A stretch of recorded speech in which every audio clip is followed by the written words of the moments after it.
Let me get this tweeted. I need to get a new graphic to tweet with. What's the new thing people do? They put the tweet in like the plus after, right? Like they don't. You're not supposed to put your Twitch link in your tweet, right? That's the thing. Oh, Ben's muted.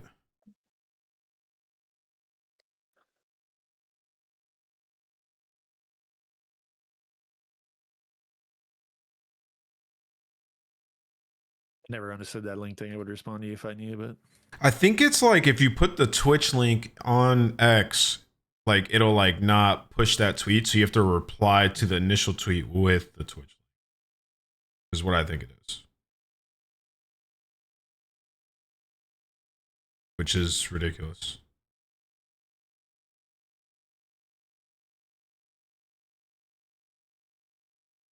all right. All right, we good? Yeah, I was just tweeting the streamer. We're good now. Okay. 1 second. All right, talk real quick to make sure you don't have the popping again. 1, 2, 3, 4, 5. Bang, bang, bang, bang. Chad, are they all good? Everybody good? No popping?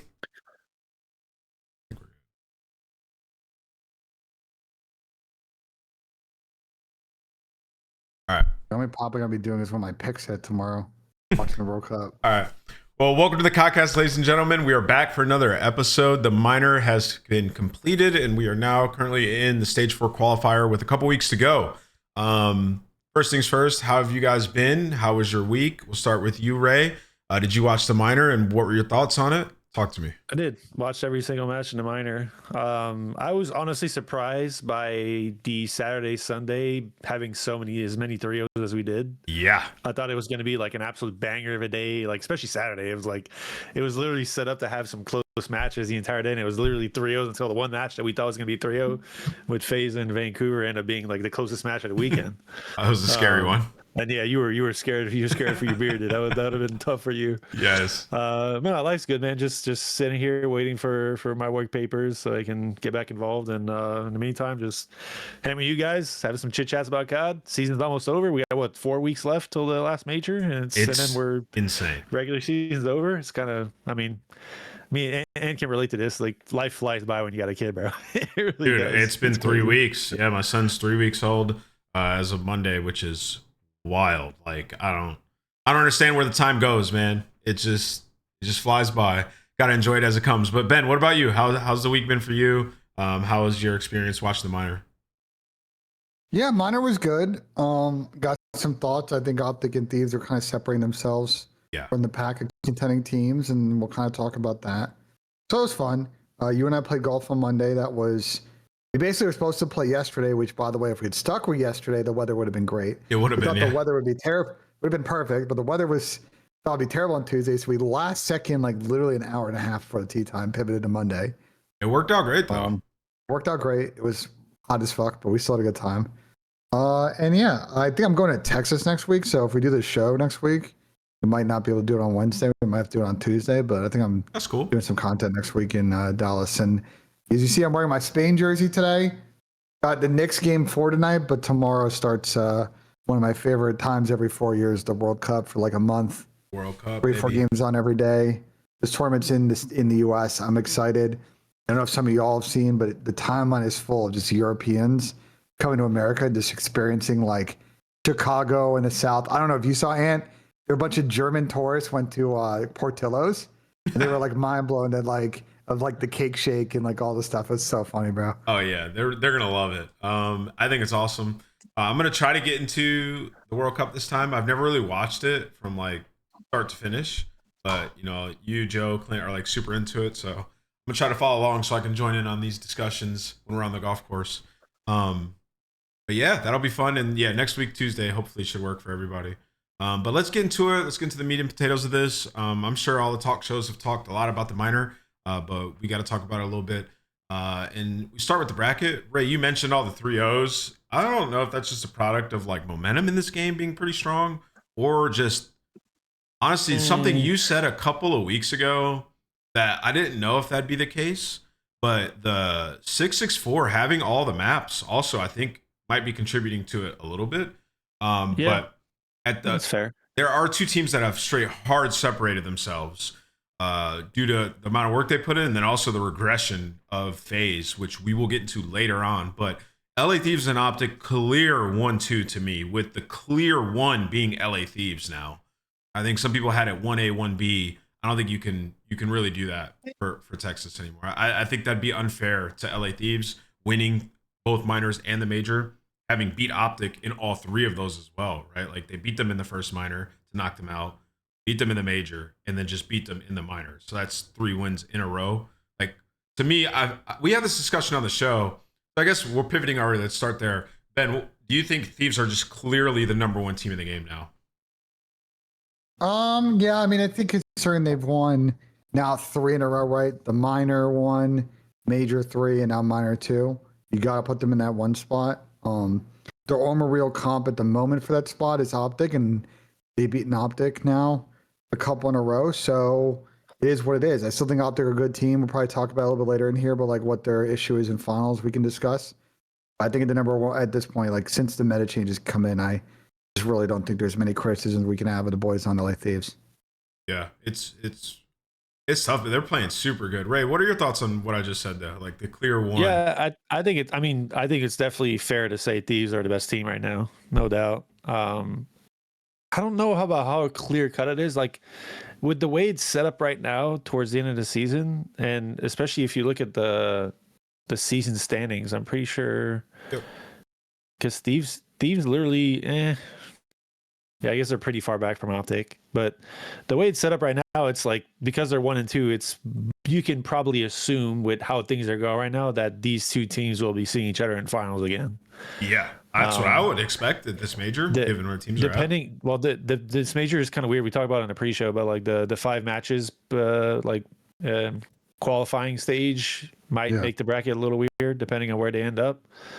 But I think right now it's just hard to say that any other team can really compete with those two teams. Like, I don't necessarily think FaZe regressed all that much. Like this weekend was kind of an outlier because I mean Sip looked human for the first time in 5 years. I've never seen him play like that ever. And he was dealing with personal stuff, but it was so weird. He had something going on, but yeah, definitely tough for them. I still think they can compete. I still think FaZe is capable of winning. I think just more so with the consistency aspect of those of Optic and Thieves lately has been kind of again off the charts. So yeah, I think that's fair. I definitely. I mean, if we do it like a tier list, I would still put Optic in the same tier as Thieves because I still feel like they're having close games. But I would definitely. Yeah, I think Thieves has taken over on that sense. It's probably the first time all year that even with Optic losing those finals and those majors that they did, they got all those seconds. I personally still felt like they were the best team, just because how consistent they were and how strong they were outside of finals. I did too. But right now is probably the first time all year where, if you really watch the games and you look at how Optic is being beat, it truly feels like Thieves have kind of taken a step forward and taken the first place out of them. Yeah, and I think this was the one, where it was like, okay, nobody's coming from losers bracket with momentum. Optic actually had the match that was right before the final, right? And it was like, okay, let's square up and let's adjust from that last grand final in a best of 7. And, both these teams are in Texas, so it's like fair server. And you look at it, Thieves blitzed them the first 3 maps. But I'm getting completely off the rails here already on topic number 1, so we'll get to that. We got to go through a couple other teams before we get to the grand final recap. And let's talk about Miami first. We've spent quite a bit on this show talking about Miami and like the ceiling and the potential of what this team can be. And like generally we've kind of agreed where it's like if they can apply themselves and just be ass for like 2 weeks, the grass might be greener on the other side. Well, they aborted the mission on that, and they decided to go and grab Real as a comfortability pick. And the first look from this Miami team is no honeymoon, nothing, just a loss to the Vancouver Surge. Just 3-0, jarring loss too, where it's just one of those things where it's like, this is the team, this Miami squad where they just need to apply themselves, bro. And they've had an inability to do that for so long, and this is the result. I mean, you look at this series, and everybody went up. Nero had 9,400 damage against these guys. Amba's positive 19. Like, they're getting outslayed crazy. Losing the S&D on Raid, which has been Miami's best map all season long in Search and Destroy, just to shelve themselves. And what happened here, You're looking at Real 4-7. He's been struggling in S&D, but like the team in general, like you would imagine they would still be able to be solid in the game mode, just changing only one player. So talk to me about it, Ben. What are your thoughts, Miami? What they've shown over the last month in this change? I mean, I just think we've only seen one series now, or with Real, and it's. I mean, bro, there were so many bad moments for the team in this series across all three maps. Just poor individual and team decision making. You know, my concern with taking Triggs out for Real is more of a styles thing with both players. Triggs is more of a run it down type of sub, and Real's a bit more of like a kind of roamer sub. So like the space taking, like the pressure difference between both is like, I'm not saying super dramatic, but it's definitely isn't going to. It's a style change, and I don't think in the direction that Miami needs to go in. They need to go in more of sort of how FaZe or how Thieves and how Optic play, and this kind of goes in the opposite direction. So look, like maybe they figure it out, maybe they find an identity with Real. But bro, I could have made a list of 5 or 10 moments from the series across all three maps where we were sitting there in the call and we were mind blown to the decisions they were making in this one. They continue to play red S&D, and it's a huge struggle for them. Like, I think it's tough, bro. It's tough on little practice to play this, to get in this. But like in Vancouver, did play pretty good last weekend by their standards, but this was not a good showing for Miami. I don't like the argument like it's tough with little practice. This is not a new team. Like this team they've been together. They know how Real plays, right? And you could argue Surge is more of a new team than Miami is. Yes, and here's my argument to that, Ray, is like if you're bringing in Real, it's because the way he plays is to like compound on the good stuff you've already been doing with Trakes, right? So you're assuming he can come in, do what Trakes is already doing, if not like be better at that specific role, and you guys get a buff. And that was clearly not it. And Ben, you said, I agreed with everything you said, except the one part where you said it's not drastic. It's a drastic difference how Real plays to Trakes. Like, it's drastic. He is a lot slower, and he focuses on like his own individual like play way more often than the team. Like, and that's been the problem for this team in general. So Ray, can you talk to that in your perspective when you watch these guys? I will start with a silver lining though. If you go on the map one, like we've talked about how efficiency and kind of speed of doing things has been the best thing. I know it's a gridlock, and I know they played against Vancouver, but if you look at the slang numbers compared to the score, like if this is more we're going to see from Miami, then their hardpoint game might get better over time. And again, this is sample size of 1 in the first week of them playing. So this could mean absolutely nothing, and probably does, but just for the sake of trying to look at some positive out of this, that's something we can bring up. But yeah, I think we all kind of like talked about the change, and I don't necessarily think many of us agreed with what the change itself was going to create for the team and being a positive one. Trakes, in my opinion, was in the running for Rookie of the Year, which, I mean, we'll talk about later, I'm sure, but Niam obviously is taking over that now. But it's tough because, again, we don't know everything going on. Like, we're going to assess and assume from an outside perspective why they made the change, and like it doesn't make the most sense to us. I've been in teams that have made changes that haven't necessarily made the most sense from the outside, but there's obviously reasonings that were strong ones from being inside that were a necessity to make a change. Even though like quickly, like on paper, it doesn't make the most change. So I'm sure there's like Miami has their reasonings for it. You just hope that it transpires to be a good change for them. But the timing of it, I think the timing of all the changes is what kind of irks me in all this. 6 weeks left. The same thing with the Gentlemates one. Like I get, like there's some mentalities and some changes that make sense for different reasons, but like, I don't know, like this is kind of the same thing they had last year. They obviously played well at the end of last year, but it's just the amount of time you have to kind of get back on the same page and do the things that will separate you from the rest of the teams. Like, was that a change that's really going to like move the needle? Let me ask you a question, Ray. I have a hard time believing it. Let me ask you a question, Ray. So as your time spent being a coach and like a GM of a team, when you pick up like a promising young player or like a rookie, you have an obligation to like, one, develop that guy and almost protect him, right?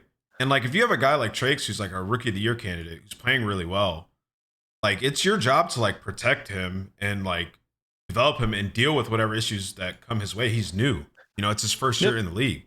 And I would say he was exceeding all expectations. So when you brought up the point of like, we don't know what the reasoning is. Well, if there was some other reasoning, which there must have been because gameplay couldn't really be it. because we all watch, Right. we all have eyes, we all understand the game.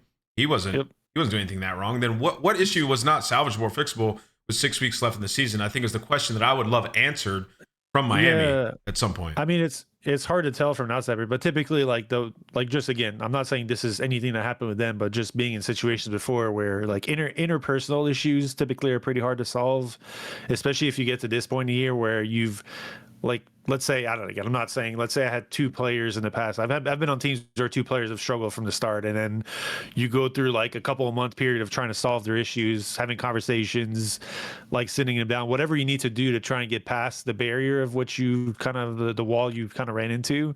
And if you get to a point where you just really like you can't make amends to it, and then you feel like the team is regressing because of that, like a change to me is warranted for those reasons. But like there's not many reasons I can think of outside of that could really like push for a change like that. But this I is mean, just, dude, like, I think this is even for the future of the team. Like Trakes was, I mean, that's the thing for me, and this is where I like. If you look at all the teams right now, look at all the players that came into the league. Like, bro, the rookie class this year is insane. It's insanely good. And if I'm a team and I'm looking at like the young players that I have, bro, I'm trying to hold on those guys. Those guys are only going to get better with time. There's so many intangibles. Yes. Like you said, and you got to like chaperone those guys to kind of learn all the ropes and get better at all facets of the game. That doesn't happen overnight. Like for guys, and it's different for everyone. That could take like a month for one guy. It could take 12 months for another guy. Like there's no real like dedicated timeline to how long it takes for a player to really become truly a winner. But if you have the talent and the intangible skills that are hard to find, bro, you hold on to those guys. And they released him, right? They were Ben. Can you answer? They released him, right? Yeah. Okay, so this is the last thing I'll say. This is and listen, maybe they turn this around and they have a decent end to the season. Whatever. This is a massive miss by the Miami organization. Trakes he's the future of your franchise. He's a long-term, I guess, like replacement for what would be Metals whenever, because like these guys, they're not gonna play forever, and Metals can be inconsistent at times, and at some point you're gonna want to buff up this team. Trakes should still be on this roster regardless. So I think that this is a miss. If you're not going to come out and instantly be able to beat a team like Surge, the move is probably not good enough. But Ben, do you want to speak to kind of what me and Ray were just talking about? I just think the only thing I can think of, because I watched the Method Sick video where he kind of explained the change, and it was a whole lot of just like hot air, to be honest. The PR video. Yeah. I have a lot of respect for him too, though. He's discovered a lot of good players, but this move.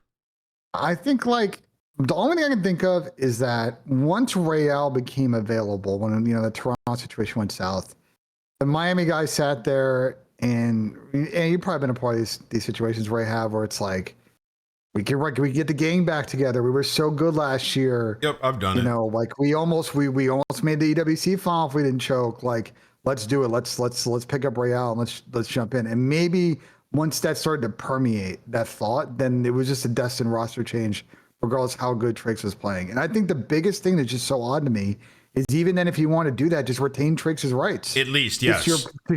It cuts 2 ways. Either you keep him and he's a building block for the future post is here, or you sell him this offseason when like other teams think that he's filthy. They wanted to do right by him, Ben. That's what they wanted to do. They probably wanted to do right by him. Probably didn't feel great about it. And they want to still allow him to but couldn't they retain him and still allow him to go and compete challenges? I'm going to be honest with Heretics, and they'll probably feel some type of way about this. They're not one of the rich orgs in the CDL.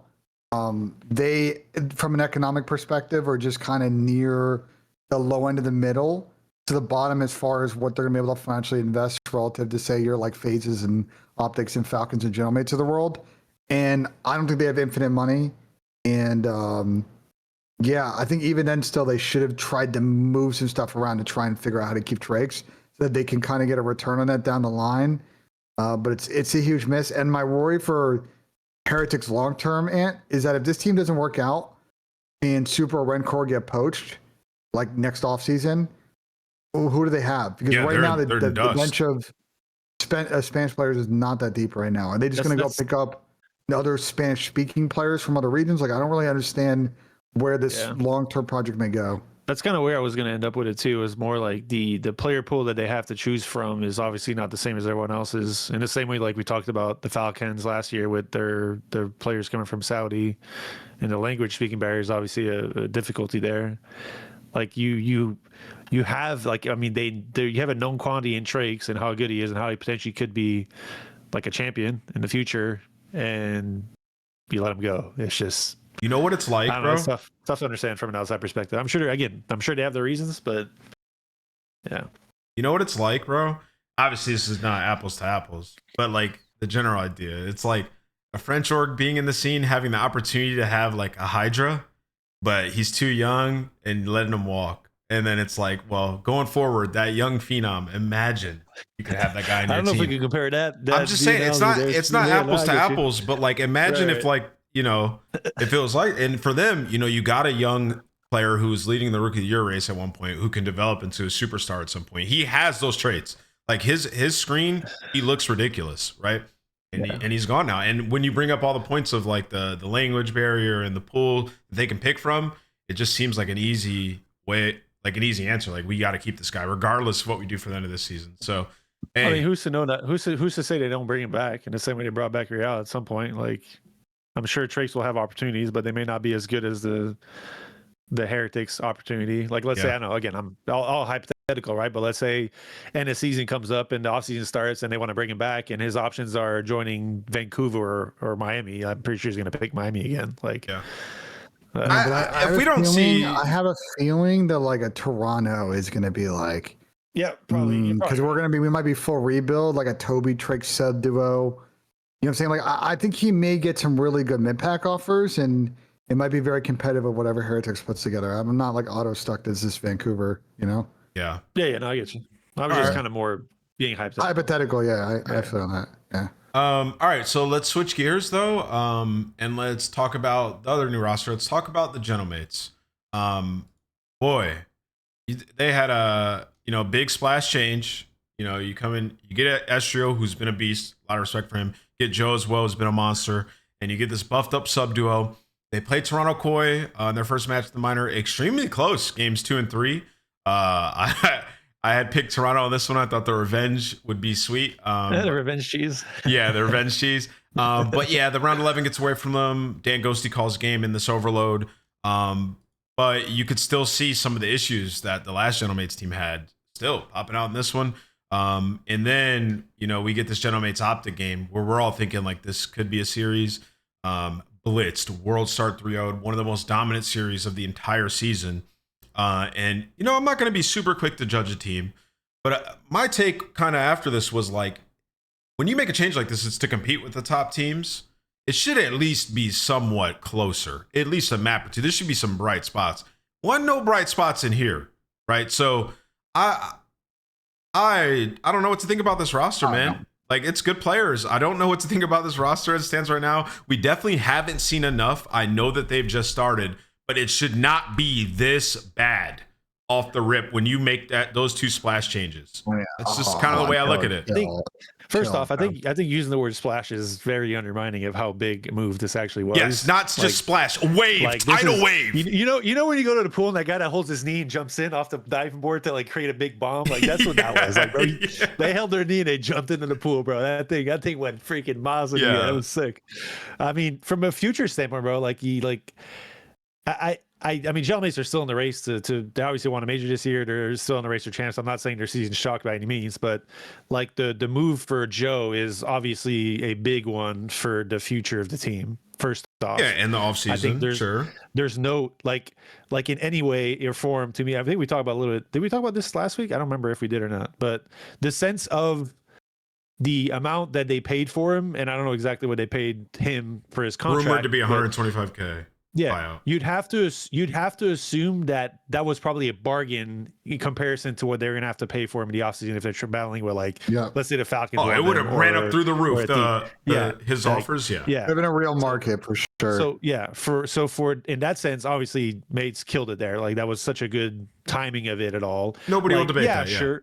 Yeah, like obviously now you have a 2-man change in the last week or two with Estriel as well coming in. Obviously Estriel to me is having a great season. Has had pretty good last 12 months overall. Yeah, he's good as hell. The one thing that is hard to take in, and I think where the difficulties will lie with this is, again, like we talked about Miami in the same way, it's just the timing of the changes and trying to get on the same page. You have you have what 3 weeks, 4 weeks before what I would assume is probably their biggest major of the year because it is their own major. You have new maps coming in. You have some adjustments to make from a roster standpoint. You have mentalities to try and shift because both those players came from different organizations that see the game differently. Especially for Toronto, I feel like Toronto plays the game in a different style. So, like, I don't think it's necessarily going to change that much for Joe because Joe likes the speed and get kills regardless. So it's not like his play style, but more the mentality from a team standpoint is probably way different than he's used to. And I think he talked about in the interview, he's like trying to, like, the guys are making it easy on him to get up to par, but it is different than what he's played in the past. Of course. So it's the timing of it all is the only thing for me that's just kind of odd with all these changes. Like, I mean, I don't think we've ever seen big changes like this late in the season before. Like the Merc one's probably the closest thing, but like obviously Optic was struggling big time before they got Merc, and then a change for them was absolutely necessary. That's obviously the mates had their own issues. Like they obviously we talked about this before, but they probably felt like a change was needed. But in the way where they were still being competitive before, it wasn't the same. So I don't know. It's an interesting one to be honest. Well, how long did it take? Wait, just because I want to piggyback off what you just said. Sorry to cut you off, Ray. How long did it take when Thieves picked up Neum before they really started to like it? It wasn't until the meta change. So it was like what? Yeah, like the meta changed when they I mean, they were playing like decent. It's just like this version of this unstoppable team is not really come since the meta. They don't have that much time. They don't have that much time. I think you're being. They don't have much time, but like this team didn't get that much practice. Not going to get that much practice this week because But we are talking about in perspective of being able to beat Optic or Thieves in the next couple months. Let me finish. I was going to get there. Oh yeah, get there. Yeah, I can't wait till you get there. Okay. So like, look. So they didn't get a lot of practice last week. They're going to have an interesting practice set this week because Dante once again broke fucking GAs and got a red card and whatever. They're chalked for a week. The thing with Gentlemates, I think was going to ride or kind of decide if this team is good or not going forward is the same problems their old team have. Because I think they'll still be good at hardpoint. They have a bit of a veto problem in this series because, in particular, they have, as a team, not been great with their old team on score hardpoint. They decided in this series to go and put the possibility of Hacienda out there and got fucking bodied off the rip of this series. This was their wait, hold on. No, I disagree. This was their best opportunity. Nobody has that many reps on this map. It's brand new into the map pool. You have a new team. You're going to pick your poison, though. Okay, but you really think that Optic is going to be? I mean, you're either going to play Optic on even Scar. So. Okay, but you know that statistically, a Gentlemate's like worst map with their old team, right? Like they were not a good Scar team. Okay, so you hate the fact that Gentlemates played. No, what I'm saying is that coming into the series with the little practice they had, they already had a tough aspect from the vetoes, and they mentally wilted in this series because they got fucking after this map they got fried in the S&D and they got 6-0'd in the Overload, so they checked themselves out of the series after map 1. Can't happen once you get some real practice. I hear you guys, like it's going to be tough for the 2 weeks before the event to be able to go over everything, especially in like S&D and Overload and just all the little micro things that every team's going to have already talked about. You're not going to have done already. That's tough. But on pure talent, like I think that this team should be good. It's just going to come down to, I think specifically as we talked about, like S&D and Overload, like can they find a deep bag in those game modes, or when they play a better team like a Thieves or an Optic, or they've struggled in that face matchup this year, can they battle in the middle of the series, or are they just going to get 3-0, 3-1 by those teams and it's just top 4 the rest of the way? That I don't know. Can I say something that kind of overshadows literally everything we can talk about here? Like different. Can we all agree right now at this point in the season the difference between if you go down the list and you put Optic and Thieves in first, and then you put whatever teams in different buckets? Can we agree that the difference between those teams now is teamwork? Yeah. Yeah, for the most part. I think so. I think FaZe still have really good teamwork. Yeah, I'm not, again, so you put FaZe up there if you want to. Like, that's fine. I'm just saying, like, the difference in being good or not at this point in the season comes down to teamwork. Like, I think you can probably, more so than previous years, you could probably put, like, the map pool in there because we have, like, map pool's always been a thing, but because we have so many more maps now, it's going to be obviously more of a difference maker in matches within the top teams, because if you have a stronger map pool than they do, then you can play more things that you want to play and they can't. But like realistically speaking to me, like more so than I feel like year to year, honestly, the past like 3-4 years, I feel like more so than ever, the teamwork is more glaring towards the end of the season than it was before. Maybe it's the speed of games we're playing and the pace aspect of things that makes kind of that put to light a little more. But like individuality and skill doesn't do it anymore, bro. You need to be able to put everything together if you're going to beat the best teams. And like that's the hard thing for me. And again, where I talk about the timing on the changes is that like that takes time to build up, bro. You need everyone on the same page about mentalities and how certain things, and you have a lot of instincts to break within certain players that aren't used to going about things that way, and it's not easy, bro. I mean, it's definitely not easy, but you're making a move like this to get better at those things, right? Like you're like for Gentlemates, when they make these types of moves and they're bringing in like a Joe Thieves, like you said, it's a fucking tidal wave. You're bringing him in because you have concepts that you believe in and you think that he can fit that mold and bring you guys to another level. And it didn't do that. Like they look arguably worse. But I mean, to be fair, it's still early. But at the same time, like we talked about, like Joe could be also more of a move on the future, not necessarily the now. Like, well, that's a weird time to do it before the Paris major. Yeah, but again, like we talked about the timing standpoint of things. Like if they had waited till the offseason, then the cost for that would have maybe make it even impossible for them to get there. Like, okay, so it depends on how we want to talk about this team. Are we talking about this team and their long-term future going into the next year? Or are we talking about this Paris team and their ability to compete at Major Four Champs CWC? Yeah, of course. The hope is boat. Obviously, I'm sure in their shoes, they're not thinking this is going to be a future thing. I'm sure they're assessing that this is probably a good move for now as well, especially if their situation was as dire as they made it seem. But there's definitely a lot of work. Like they need to be sitting down and having a lot of conversations to try and get to the place where they're all internally like seeing things eye to eye on how they approach. Ben, are they scrimming this week?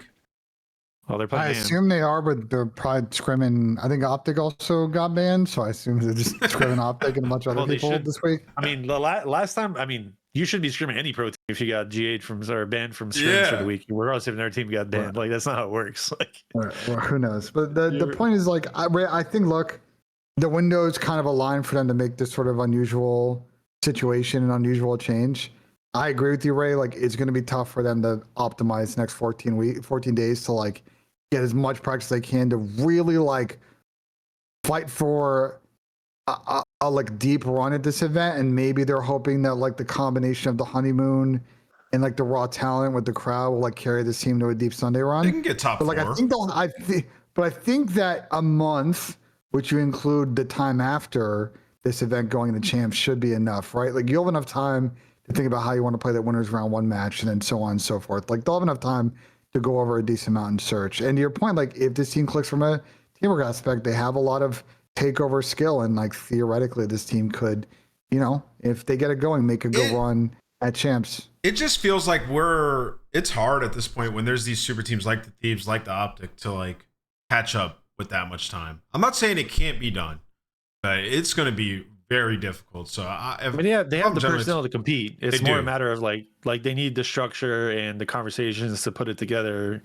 In the amount of time they have now, it takes very much the right thing said for everyone to kind of match up and see things in the same way quickly, so that you don't waste time. Like that's. I'm going to push a challenge to this team, which is the three of the players are not going to like me singling them out in this combo. I think Joe has actually played good in some of the elimination matches in the last year and a half. I don't know. There's some people that had weird criticisms of them about that. I looked up the stats. Like they've been pretty good, especially this year. They just couldn't. I went back and looked like Dante and Dan Ghosty, especially in some of those big games. And they haven't always given that punch that they had, especially outside the Major One final. And Nestrio as well. And I know that Justice has been on some like teams where, unfortunately, like he's had to kind of carry the load because they're a little bit underskilled compared to some other squads. But like in this matchup, like want to see those three players step up, because I think Joe will. Those other three have the talent to do it. Two of them won an event this year. Let's see if they do it, because if they can, like this team has enough skill theoretically on paper to make a grand final. Listen, all I know is Joe's spent the whole year getting cooked by Optic, and then he joined this team to beat Optic and got cooked the hardest. He's been cooked by them all season. Yeah. Wasn't Sib like the main reason statistically they won the finals this year? He was like 1.2 something? Yeah, he was trying. But Dante since then struggled, and Dan has kind of tailed off a bit. I know. Well, I've heard that from multiple teams Dante's been on, though, is that's the hardest part about team with Dante is like, you just don't know what Dante you're going to get like every day. I remember talking to the New York team when they first picked him up, and it was just like he'll play a different way like day to day. he is a really good player, but that can be hard because like he has such a high ceiling. Shifts. Exactly, right? He has such a high ceiling. So, and I've teamed with people like that before, and they're awesome when they're on fire, but you're just not always getting that. Yeah, like I don't like that. Yeah, exactly. Especially with the sniper, right? Like the sniper's on fire, and your whole search changes, right? Like every strat changes. We're gonna get to that about a specific player, but I agree with you. But yeah, I've teamed with people like that before. It can be weird. I think you guys point. Look, we need to see more from Gentlemates, especially online, the next couple of matches, to kind of get a feel for like what they're good, bad at going into Paris. I'm not expecting them to make the final at that event, but I think they've got the talent and the crowd behind them. I think they can make it. I mean, the crowd cheese is going to be real cheese. It's not really. Yes. I mean, obviously the crowd cheese is big, but like this is going to be insane, bro. 20,000 people screaming. Like, plus, bro, what's the chant? What's like the "Let's go" in French? What do they say? I don't know what. I'm pretty sure Paris has like footy chants lined up. They have like their drums, like it's real footy shit. Like they're at drums and like constant motion. I'm actually really sad. I'm not going to be there for that. It's not no stop start fucking green wall shit. It's drums banging a beat the entire fucking match for like literally an hour straight. Oh, so you play Gentlemates? Joe pops a 2-piece? Yeah, it's a wrap. It's gonna go crazy. They've been tweeting. If you guys know ball, they've been tweeting about tifos. So tifos in football are like these big banners and like displays that you on like furl at the beginning of like they're trust me, it's gonna be real crowd cheese like we've never seen before in COD. Puckett, if you're still in the chat, we got to learn some of these chants, Puckett, before we get there so we know what they're saying. Go ahead, Ray. Right now, Toronto's fifth with 240 points. Riyadh is at 220. I think it's fair to assume, let's just assume Riyadh passes Toronto. Yep. And then mates are like 65 points behind FaZe. I don't see them passing that with the amount of matches left. So let's just assume Falcons and Gentlemates first round match at champs. Who do you guys have winning that? I would pick Riyadh. I might pick Gentlemates. I would pick Riyadh and I like the split. You've been like Riyadh. I want to pick Riyadh, but they're just like they've got. What turned you off Riyadh this weekend? They're still just such a hard read of a team. Like I feel like they're still, to me, they're the team that rides the wave the most. And I think I've said it multiple times on this podcast. They both lost to the same team. I just feel like they're the biggest momentum team in the entire fucking league. It feels like to me. Like when they get going map one energy. That's Miami. But like if they don't have a good start in a series, like I feel like they are fucked against a good team. Miami's the biggest momentum team in the league. And also, Gentlemates, they both got blitzed by the same team. They both got smoked by Optic. Yeah, but Gentlemates have way better land performances, and Falcons' best performance was 6. And I was at the last event, and like they had a good start to that event, and then just disappeared on Saturday. It was a different roster, but Riyadh beat Gentlemates at the event, and then 3-0'd them in the last match they had. Which but then what happened after those matches? What do you mean? They lost Optic both times. And then after that, they just lost Optic again. They lost to the same team. They didn't lose to Optic twice in Major 3. They lost. They lost to Thieves after that, the team that won. But yes, they lost to Optic again here in this minor. The same thing is happening to these teams that you dislike. It's the same thing with the Toronto team that you dislike. It's not. They're losing to Optic in these matches, and Optic is a very good team. The problem of Falcons is I think that they have gotten very good this season at beating everybody below them, right? All the mid-pack teams, all the quote shitters. But like they don't have a great record against anybody above them that's like a top 4 or 5 team. And I think that they should be able to beat those teams. And they showed potential at it in the last event that they can do it. The problem is that until they consistently do it, especially an event, Paris will be the big one for me. If they show me that at Paris, yes, I believe it them in that round 1 of champs. But right now, no. Outside that 3-0 phase, Gentlemates were a chalk team going into that fucking event, it seems like. That's the only good win that they've had. Yeah, so I guess like the point of what we're talking about here is like it's Gentlemates and Riyadh. So you're clearly putting Gentlemates above Riyadh as stands right here, or you? No, it's not clear. But right now, I'd put them above them. It's sure as fuck not clear. I'll tell you that. What have you seen? What have you seen to make you put them above Riyadh? If you're putting them now, it's only going to have a chance to grow that separation because Paris is going to have more time on their shoulders to get things going as a team. I gotta see something. All I've seen from Gentlemates so far, sorry Ben, is them have a grueler versus Toronto without Joe in round 11 in a 1-point overload win that was sweaty as fuck, triple OT where the kill record was broken. Yeah, it was insane. Yeah, and then they got beat. The worst I've seen a team get beat this season by Optic. So like Also, From that 2-match sample size is enough for you to be like this team. Let me be objective, because unfortunately, in regards to anything Falcons, you've been anything but objective. I'm being objective. They've been good. No, they've been bro. You objectively have not sat here on this show and acknowledged the fact that they have just underwhelmed this whole year. Wait, But that's on fine. land they've underwhelmed. I've acknowledged it. That reckoning will come at the end of the season, and you'll admit that you were. Wait, hold on. You know, just because I'd say a team's good, but they're not top 2. You think because if a team's not top 2, they have to beat the good teams, bro, and they've only done that once, and it was FaZe's last event. And FaZe, by the way, did not play good at that event. They got fourth, but they got fourth because that team somehow finds a way to get it done, even though they did not play well that entire fucking tournament. So whatever, man. The problem is, the reason I have Gentlemates above Falcons is that 2 of those players won an event this year. So unlike Falcons, they made it to a Sunday, made it to a final and won.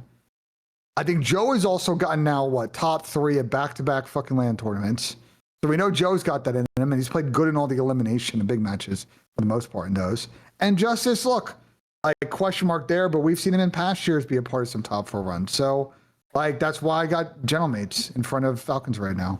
Yeah, I want to like Falcons. I value experience. I really do, practice. But I can't at the moment. Let's move on. Yeah, I think I just value experience of practice. I don't know. This Gentlemates team could get a lot better. Experience? Okay. Yes. Throughout the year as a team, they've been playing together. They've been working together all year long. So, like, I think if it was online, sure, but they still can't find a way. We need to see more from Gentlemates, bro. We can't be crowning these teams before they show us something. This Gentlemates team got to show us something, bro. They got to show something. Next show, I'm gonna put together. Someone remind me. Next show, and I hope Falcons prove me wrong. Den's in the chat. Dens, yeah. Think about what Ben's saying right now. Think about what Ben's saying right now, guys. I don't care. The team that's been 3-0'd by Falcons back to back, that just had a grueler versus Toronto and got blitzed by Optic, he's already putting above Riyadh. It's so crazy to me the way we talk about these teams. If we were talking champs round 1, I would take Gentlemen over Falcons right now. Absolutely. Okay. Well, what are you gonna put together for the next show? I'm gonna put together sort of a collection of what Falcons looks like against top teams, and then the bottom teams. So you guys can understand that they're doing a good job of raising their floor, but they're not hitting their ceiling consistently enough. And I want to highlight why that is on the next show. Okay. Copy. That would be a good talking point. Okay, so now that we talked about the roster moves and stuff, let's just quickly talk about the grand final and what we think the difference is. Why LA Thieves have Optic's number right now, aside from the mystical mental barrier Optic have in the final, because that definitely exists. That's part of this for sure. So I'm going to kick it over to you first here, right? We had a quick discussion before the Codcast and what we think it is. You brought up the overload. I generally agree with that. It's 5-2 on the season, Thieves versus Optic and Overload.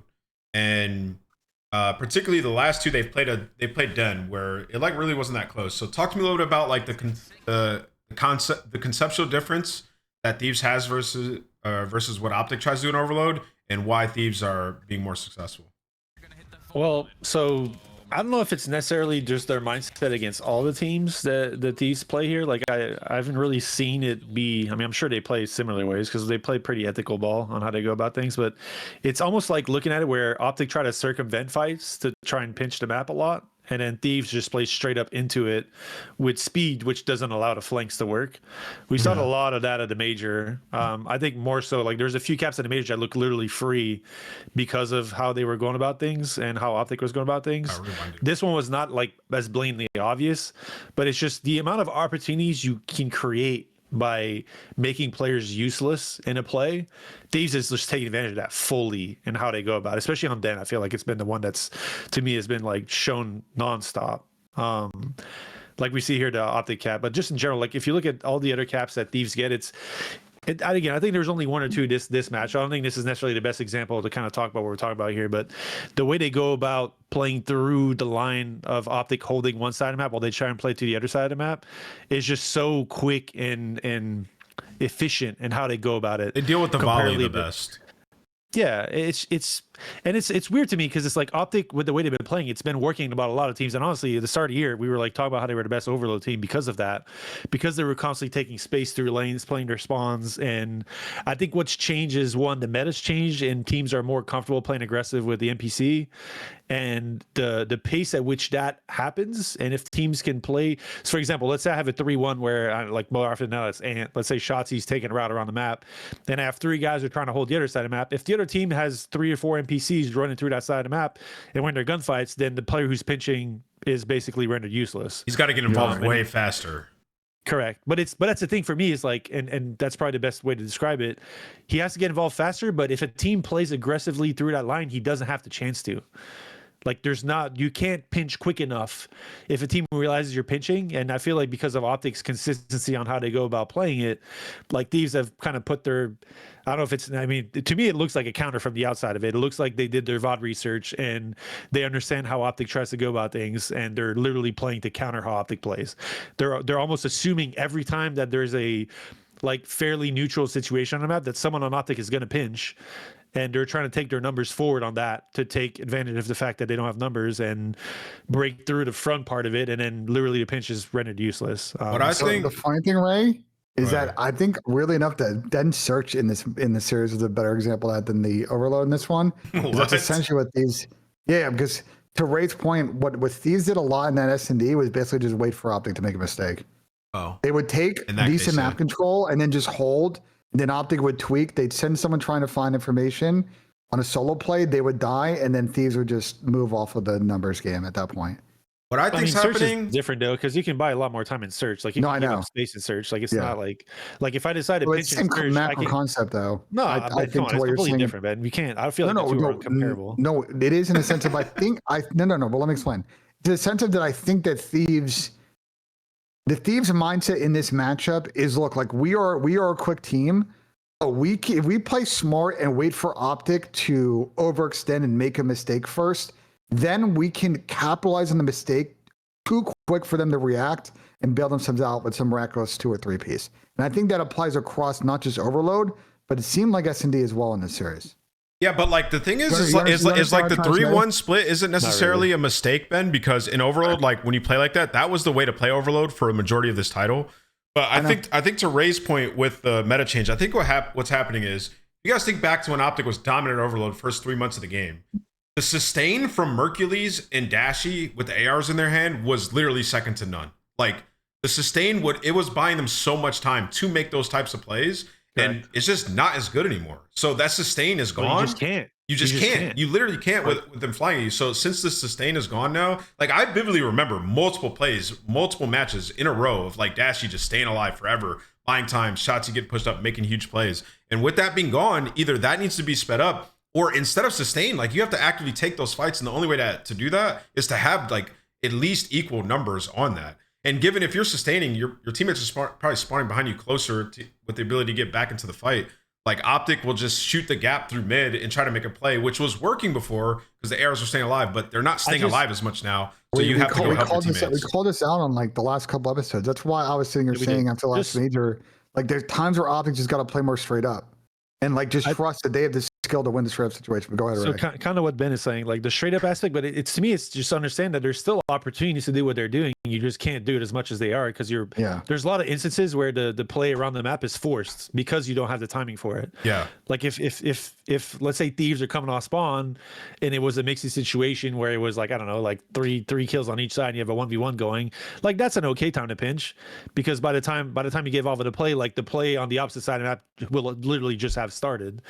But if you're relying on like your team holding a neutral zone, let's say the 50-yard line in a 3-4 situation while you're taking a big risk. You're taking a huge risk. To me, they weren't being penalized on that early in the year because it was so much, like you said, it was so much harder to push through that. You had way more ability to kind of hold the line regardless of the numbers you had. You could have like Brandon or somewhere, Merrick, for example, were popping 2 or 3 pieces when teams were trying to push through that because the weaponry didn't really allow for you to make the plays that are being allowed to make now.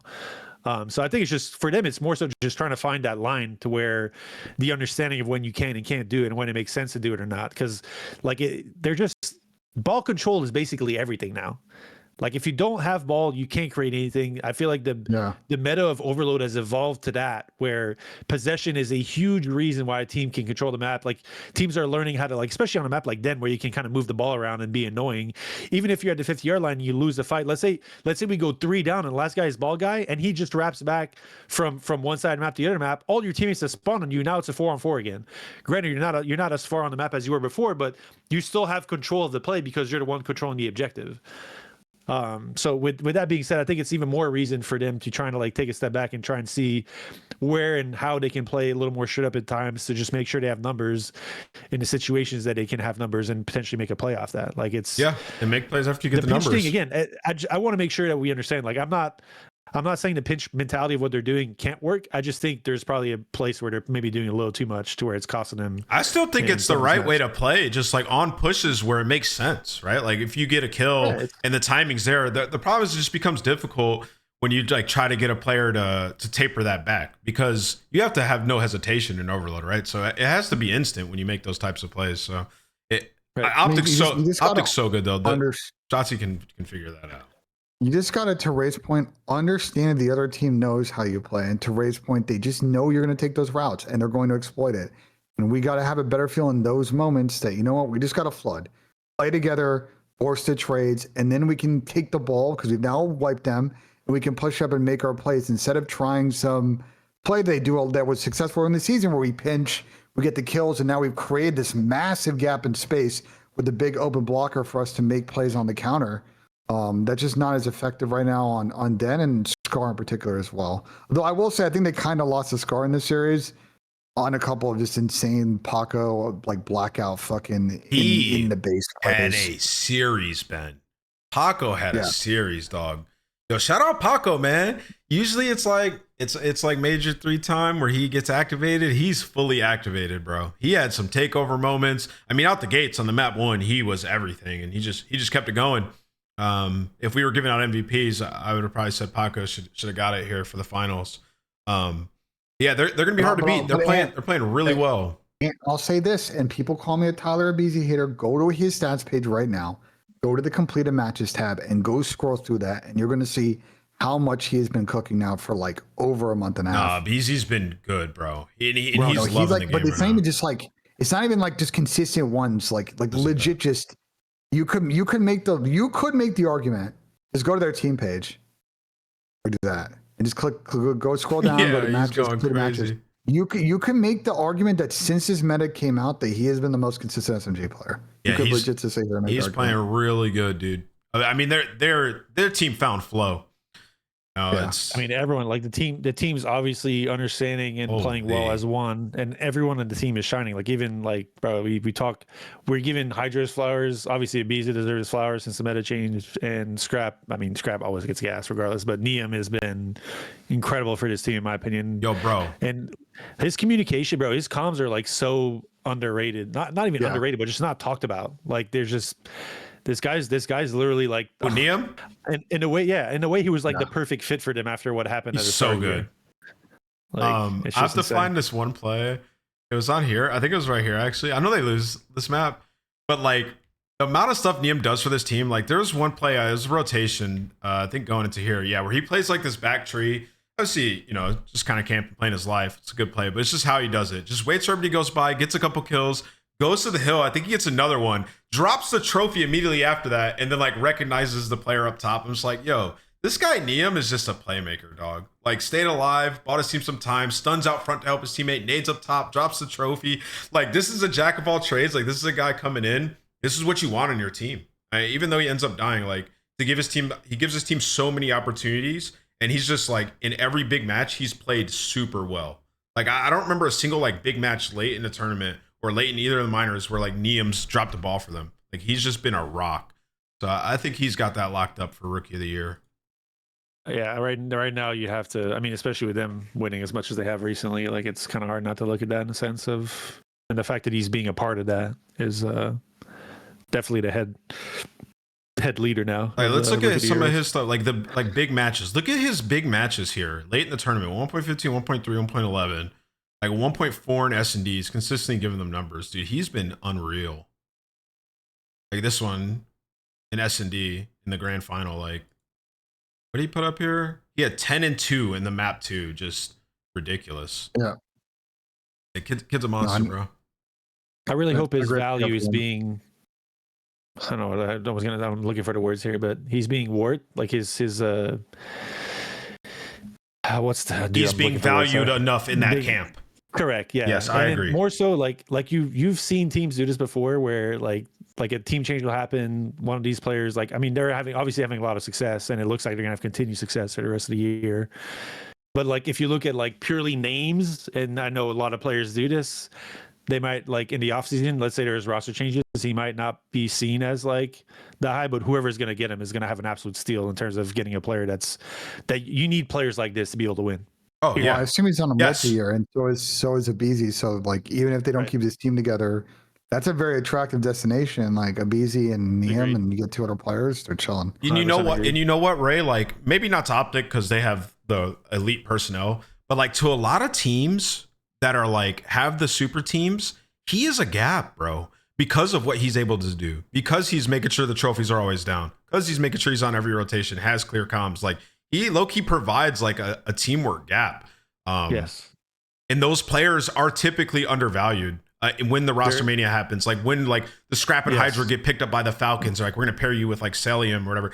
Okay, let's say Celium is a better player than him, but is the team going to be better? Right? Like, it's hard to it's hard to I don't know, quantify that value.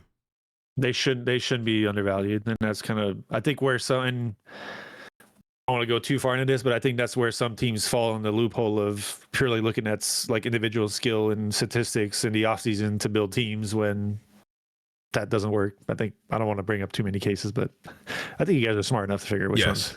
Am I going to get naded in P4 or not? Okay, thank you, bro. That's like the type of shit. All right, so all right, let's move past the minor. I think we're going to see that matchup again, by the way. I think you said that earlier, Ben. I think we're going to see the Thieves Optic match again at this tournament, and that'll be lit. Let's pull up Ben's tool. 1 second. And let's talk about the tentative winners bracket, losers bracket teams for stage 4. You skipped the face topic. I don't know if you want to go back to it or not. But oh, did I? Oh yeah, let's definitely go back to that. Sorry. We spiraled out a little bit. All right, here we go. So, all right, I skipped a topic chat that we need to talk about. So, FaZe. This week was the most uncharacteristic performance out of Simp I think I've ever seen. I know I didn't know in the time, but I saw after that he was dealing with some personal stuff. So, you know, wishing the best for him and his family with everything that's going on. I think he lost somebody close to him. So I hope he can get through that in time for the end of the season. But yeah, he had a really bad performance, but it's not just, you know, him. It's been like the last couple of months, FaZe have been a little wonky. We've been a bit worried about like the trajectory of this team. I know a lot of you guys love that word. But let's pull up their stats and let's talk about this FaZe team. Let's start with you, Ben. What are your thoughts on like where FaZe is at and kind of where they're headed right now? You know, you can see their stats right here on the screen. Before Ben starts, am I crazy? But did the meta change not hit right after they won the major? Yes, right after. Yeah, go for it, Ben. I mean, they haven't adapted as well as teams to this meta. They're still out here a lot of times running 2 subs and 2 ARs. The thing is, the weird thing with them, it cuts both ways. I think there are times where they just don't have the pace of everybody else. But this weekend was so weird to me because they were still getting kills. And then what they were throwing were like that we get 3 or 4 kills. And the last guy alive is able to just rip 1 or 2 or 3. And all of a sudden now the situation is reset. And they're not able to take correct space and then push off of like the great team play they just had. They did it so often this weekend. And then I agree. They would get in situations where they're ego challenging and not winning that one, and then it all kind of cascades from there. So if you're gonna do that, you got to win the gunfight, and they got to do a better job of just like I don't know, playing a little bit slower off the kills to try and guarantee the next one or what have you. But bro, the overload that they played against it was an exposure they played against Vancouver was like the hardest fucking watch of the weekend, bro. Yeah, Vancouver. Actually, it was making me like so mad to watch how bad it was. Well, my beard was on the line, so let me tell you, I was glued to the screen and I was stressing. Vancouver were such hard kills. So I do want to show some love to Vancouver here and say I think they played to the top end of their ability in this series. That being said, though, Ben, I usually don't fully agree with some of your in-game take. I 100% agree with that with the take you just had. I think that's the exact problem that FaZe is having currently, especially in this new meta, where, you know, at times like the guys with the NPC in their hand might think like, okay, I'm gonna fly. The ARs might not exactly be with them, and then those solo chows, when they're not going your way, you're gonna get put in some hard spots. And we're late in the title now, where even teams like a Vancouver, these concepts are pretty apparent where like it's going to be harder to get out of bad situations. So yeah, I think you're pretty much spot on. And for FaZe, they're going to have to sort that out pretty quickly because it's been about 2 months they've been having this issue. Do you have a Go ahead. stats of a amount of percentage of kills with NPC or AR in a per team? No, unfortunately, we don't have like an API. At least I don't have access to an API that has that data.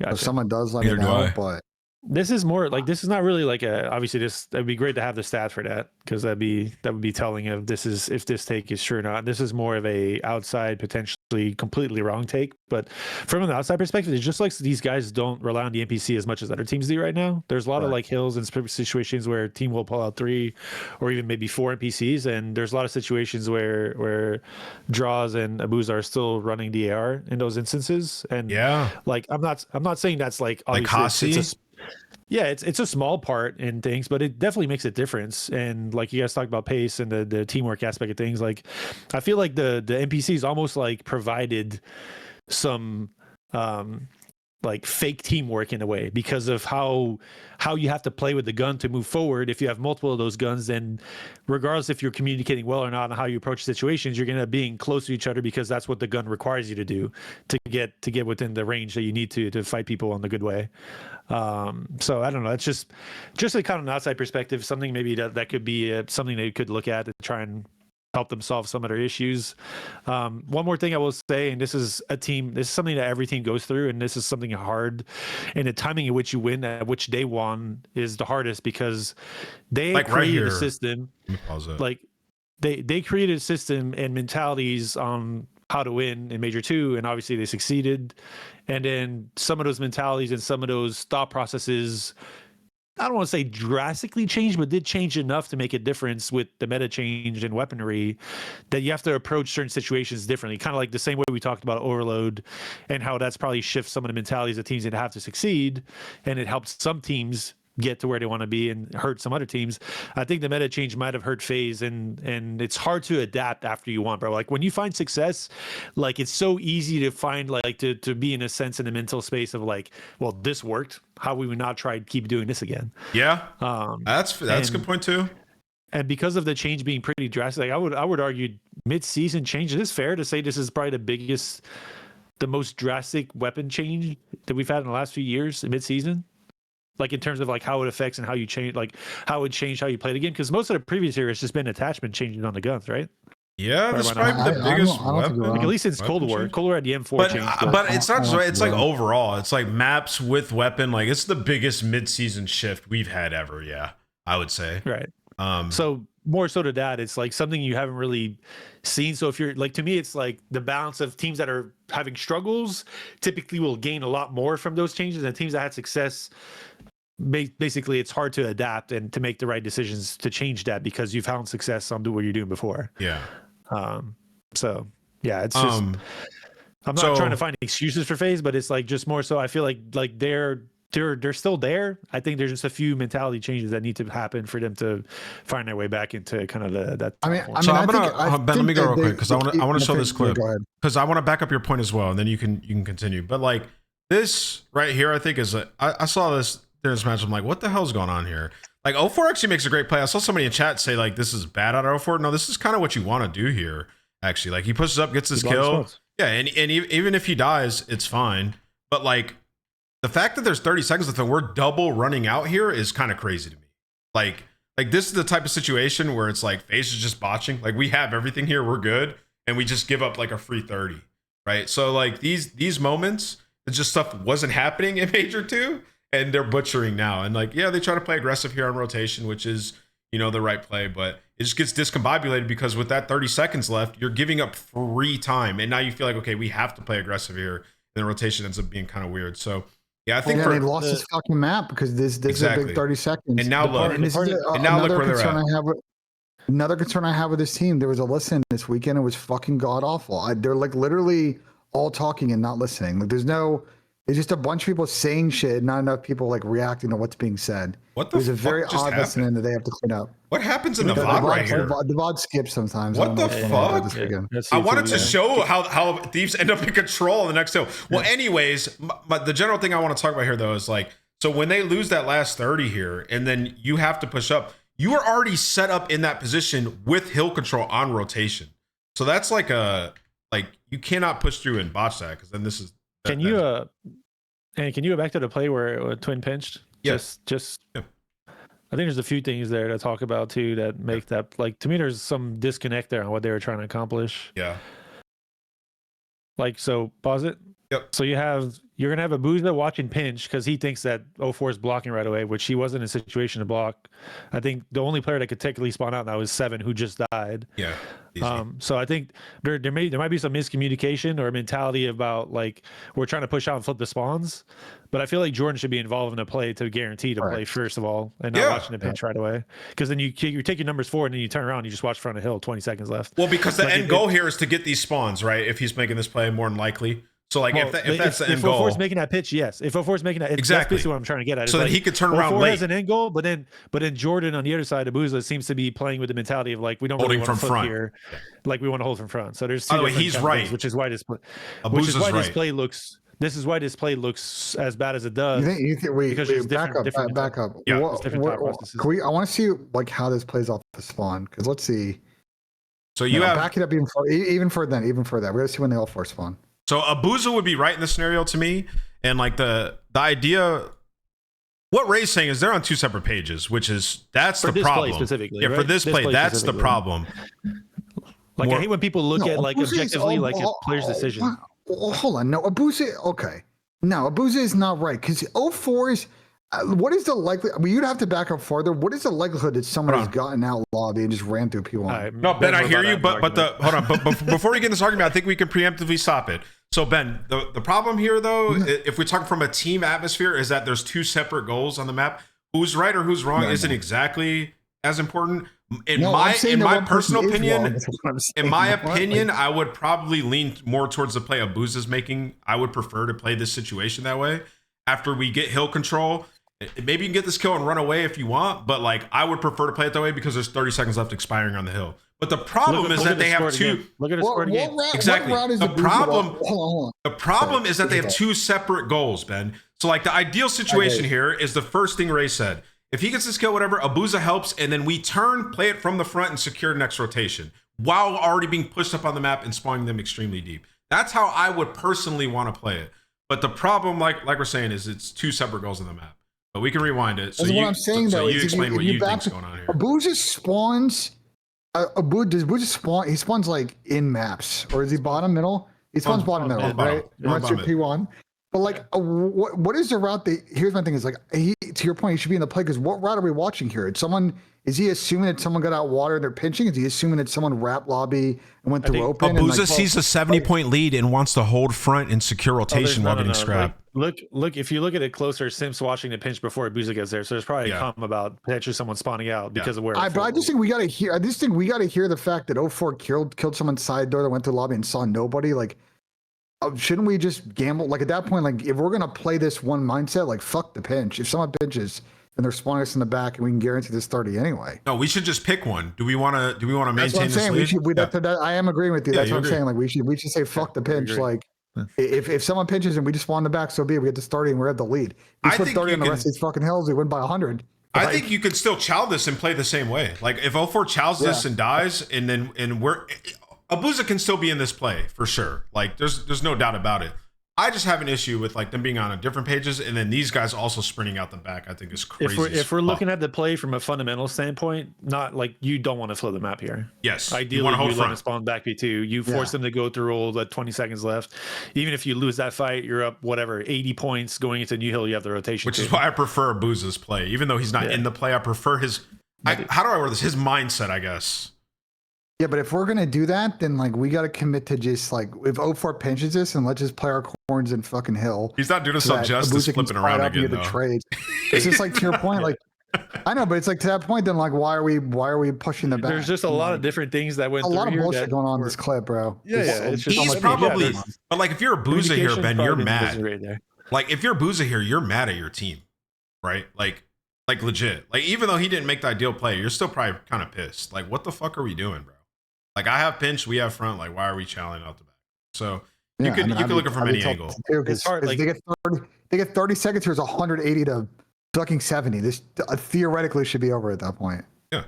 Instead, they let Thieves get back in this and they lose on a heartbreaker rock hill. Like a BZ pop take here. But anyways, the further point is like with FaZe, what is like the main issue for their, I guess, landslide since the new meta?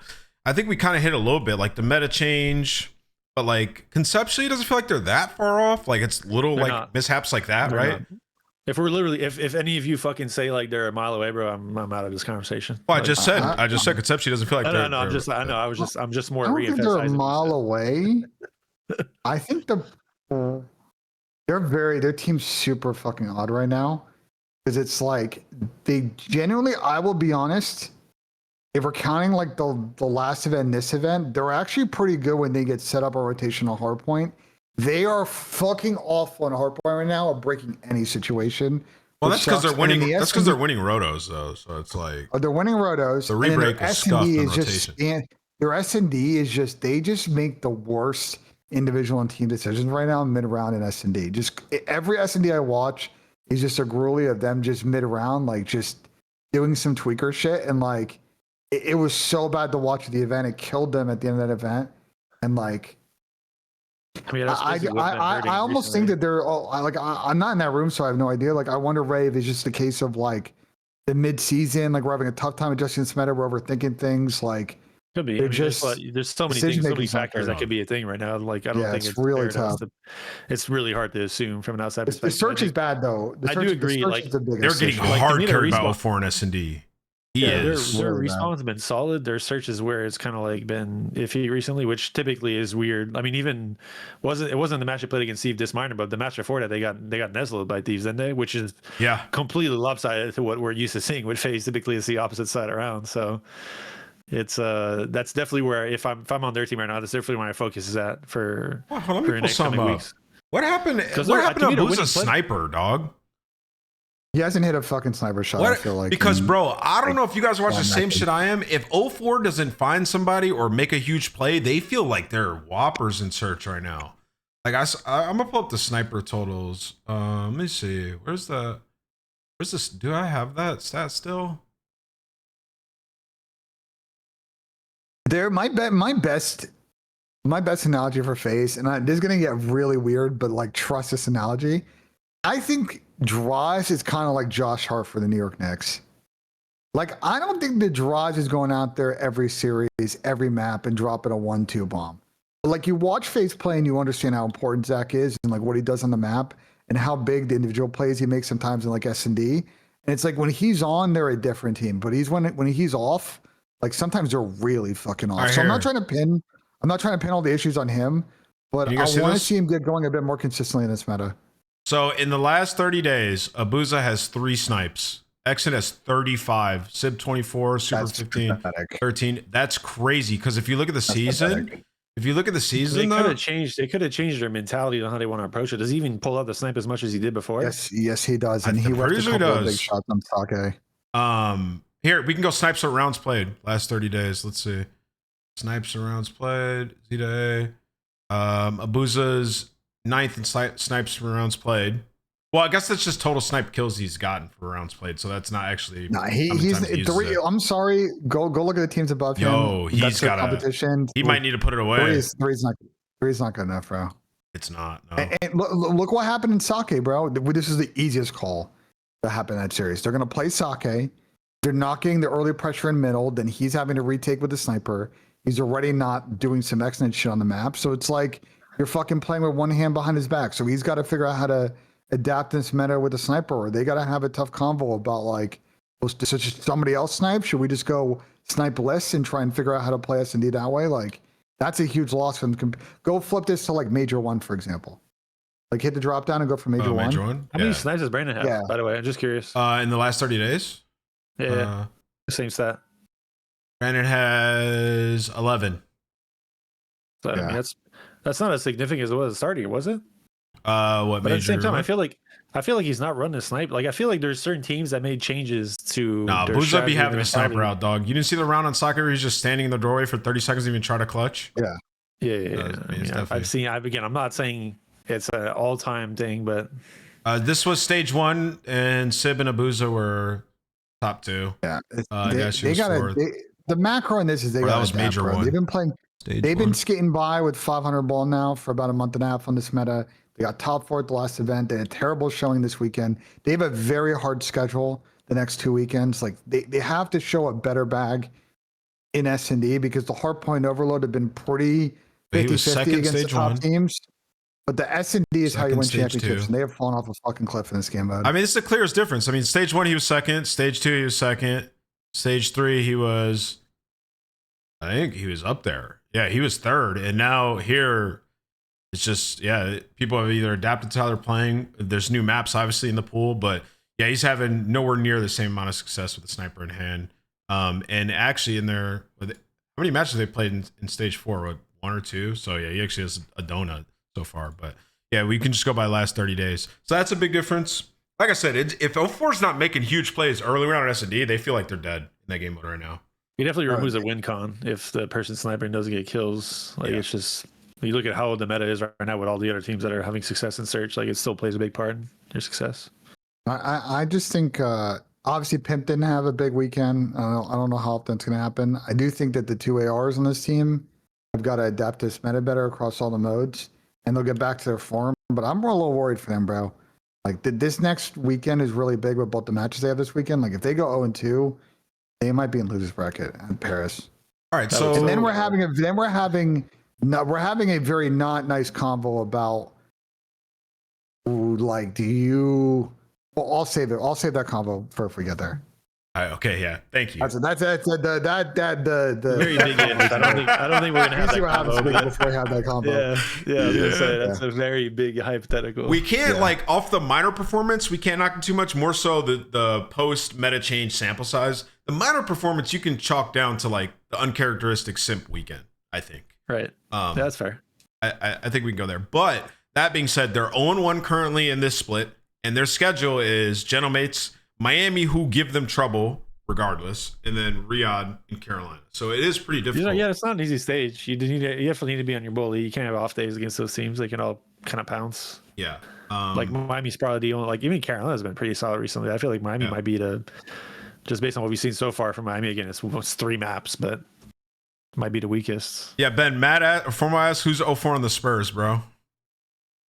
The San Antonio Spurs? His eyes lit up. Harper, dog. It's like Dylan Harper. Yeah. I was gonna say Harper. Yeah, just an energy. I don't think he's in Dark. I think it's Harper, bro, for sure. He was like Stephon Castle. I think he's more Harper than he is Castle. Wait, who's Wemby then? On their team? Yeah. They don't really have like a Wemby. Wemby would have to be someone like a. Yeah, they don't got a versatile dog. It's like a new prototype of a fucking player. The pimp is basically just like LeBron James. You know what I'm saying? Like, all right, point forward. So washed is what you're saying. No, what? LeBron's the greatest player of all time. Next. Oh. All right, yeah, let's just keep pushing on that note. All right, so we're gonna talk about some of these matches coming up. We just kind of touched on the schedule for FaZe. It's pretty difficult. But we can do some light predictions for Gentlemates FaZe. Based on what you saw from the Gentlemates and their two match sample size, what do you think this match will come down to, Ray? Gentlemates versus FaZe. Sorry, I was adjusting my camera. So you repeat the question, sorry? Your Gentlemates and FaZe predictions. Yeah, we're just gonna kind of highlight this one a little bit. That's a tough read from the outside perspective. I mean, if you look at how consistent FaZe have been in respawn still, and you'd have to argue Mates from a search standpoint hasn't really shown that much. They look decent. Like for what it's worth, like the rounds they were playing, at least how they were going about playing the mode last weekend to me seemed more team centric, which to me is like the right path forward for where they want to find success. If they can find consistency in getting everyone comfortable playing in that mindset, then I think they'll be able to kind of find. I'm not saying they'll become the incredible search team that they need to be to win every tournament, but definitely where they were lacking before, I feel like they'll be able to sustain, and they clearly have the roster build up to be a good respawn team. Yeah. But is that going to be quick enough? I mean, obviously their practice, like that's a big thing. Like, bro, there's scrimmage all week. It'd be hard to not say FaZe is going to beat them because of the practice I forgot about the that. fact they won't they won't be able to catch up to where they need to catch up in the span they have with the scrims they're going to have. So yeah, I got FaZe beating Mates, but you never know, bro. It's like, especially this point of the year with phases kind of like we talked about, like mishaps recently. Like you never know. But I still have phase winning. Yeah, I think I would probably pick FaZe in that one as well. Gentlemates are 101 though, so they're not in the worst spot. Hey, let's move over to the Codcast channel because we're getting ready to do the call-ins here in a bit. So I'm gonna drag you guys.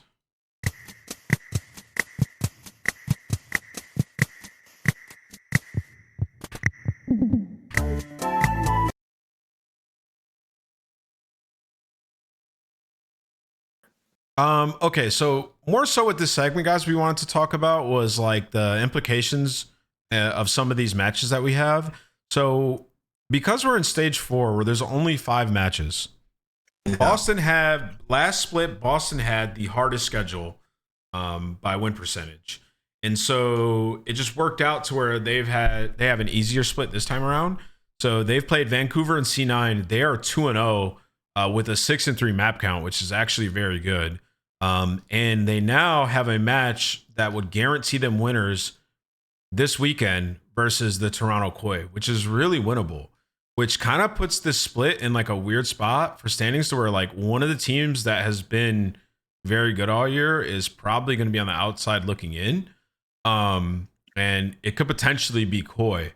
So Ben, let me pull up your tool. Does it have the predictive results or like? I mean, it it does. So the way it works is it does a sim, 25K sims. Mm-hmm. It tries to predict every match, and then tries to predict the standings. And then it'll assign a percentage of like the possible probabilities across all the seeding. It's like the easiest way to explain it. Let's factor all this. You don't have to rerun it. By default, it's run at 25. But as you can see here, the thing with the CDL and this 5-match qualifiers, there's a lot of uncertainty in the middle of this. Last I checked the math, the number of simulations and possibilities available is a very large number. I won't repeat, but there's a lot of zeros. That being said, though, you can pretty much guarantee that Vancouver and C9 will probably be a bottom 3 seed. Yeah. Carolina's got a tough schedule, so my tool. But they already have a win. Who?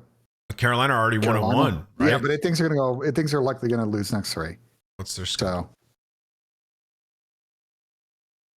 Yeah, they got a hard schedule, huh? Yeah, so it doesn't like that. And then it thinks that Optic and Thieves will probably finish as top seeds. Yep. And it likes Falcons online, so that's kind of explain some of the spread throughout this. The online thing is so toxic. Yeah, and then gentlemen, it's a feature I have it factored in. You know what I'm saying? So yeah, I guess it doesn't show too much. I feel like there's more that could really happen here when you look at the actual like teams matches. Let me look at Miami because they might be an interesting one because they have FaZe. So if they lose this FaZe match, they're pretty much dead in the water. Because even if they win this, they'll be at 2 wins, right? Yeah.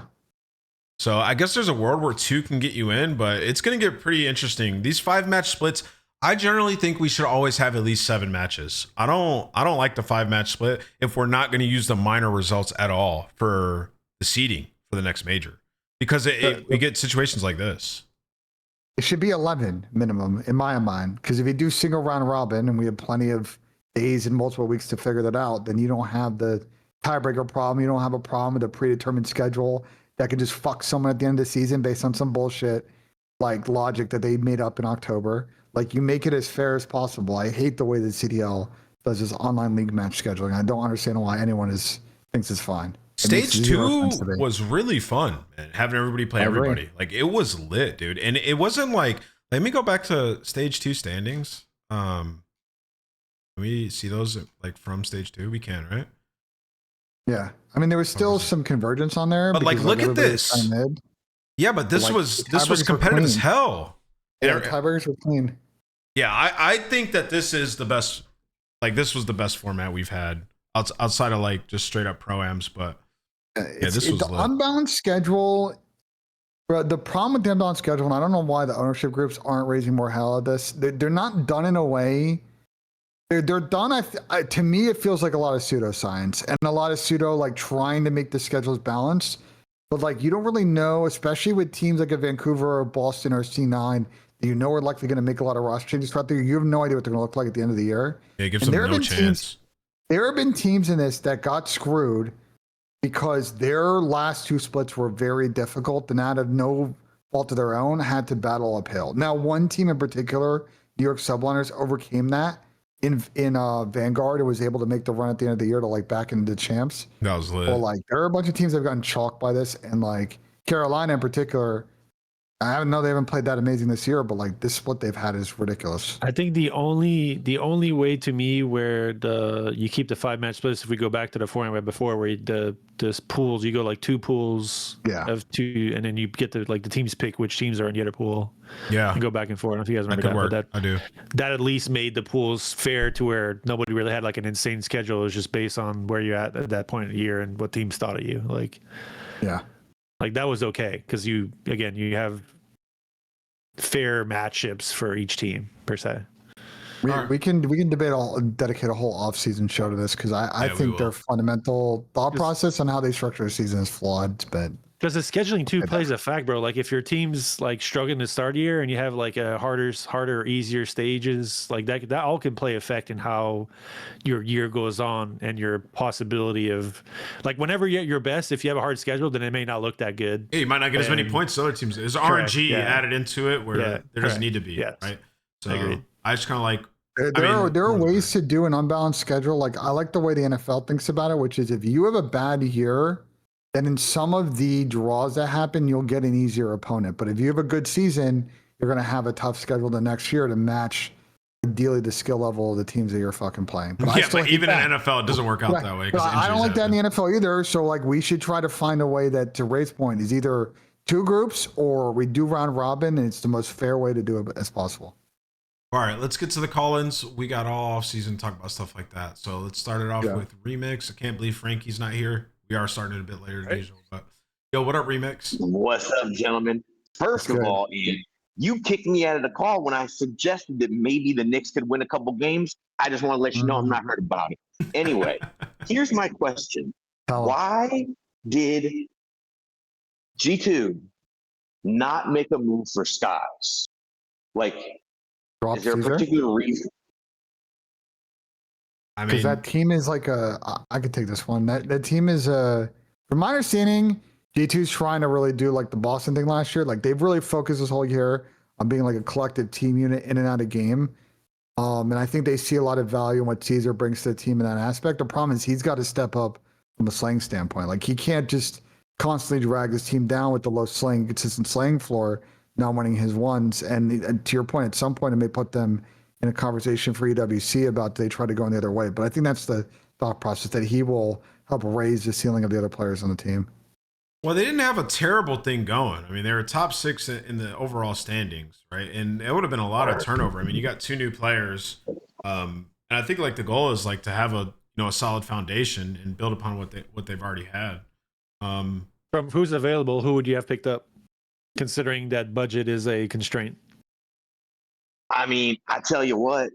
I don't know how constrained this budget is, but like instead of letting Trakes leave Miami, would you not say, "Hey, we'll pull him"? And I understand he's a sub, but we are talking 3 sub, 60% of the maps. Yeah, I don't know if that would be necessarily the answer for them, but I don't either. Yeah, but, I also don't believe Skies is. I think more so what I'm getting at is like I don't think there was a clear cut option that 100%. Like when you make team changes like that, especially at this stage of the year, bro, it's like it's hard to pull the trigger because there is more to lose than to gain with a lot of changes you can make. And some of the changes you can make, and like obviously, like I know people talk about blowing it up all the time if a team's struggling, but again, G2 is a solid team that has potential to be good teams.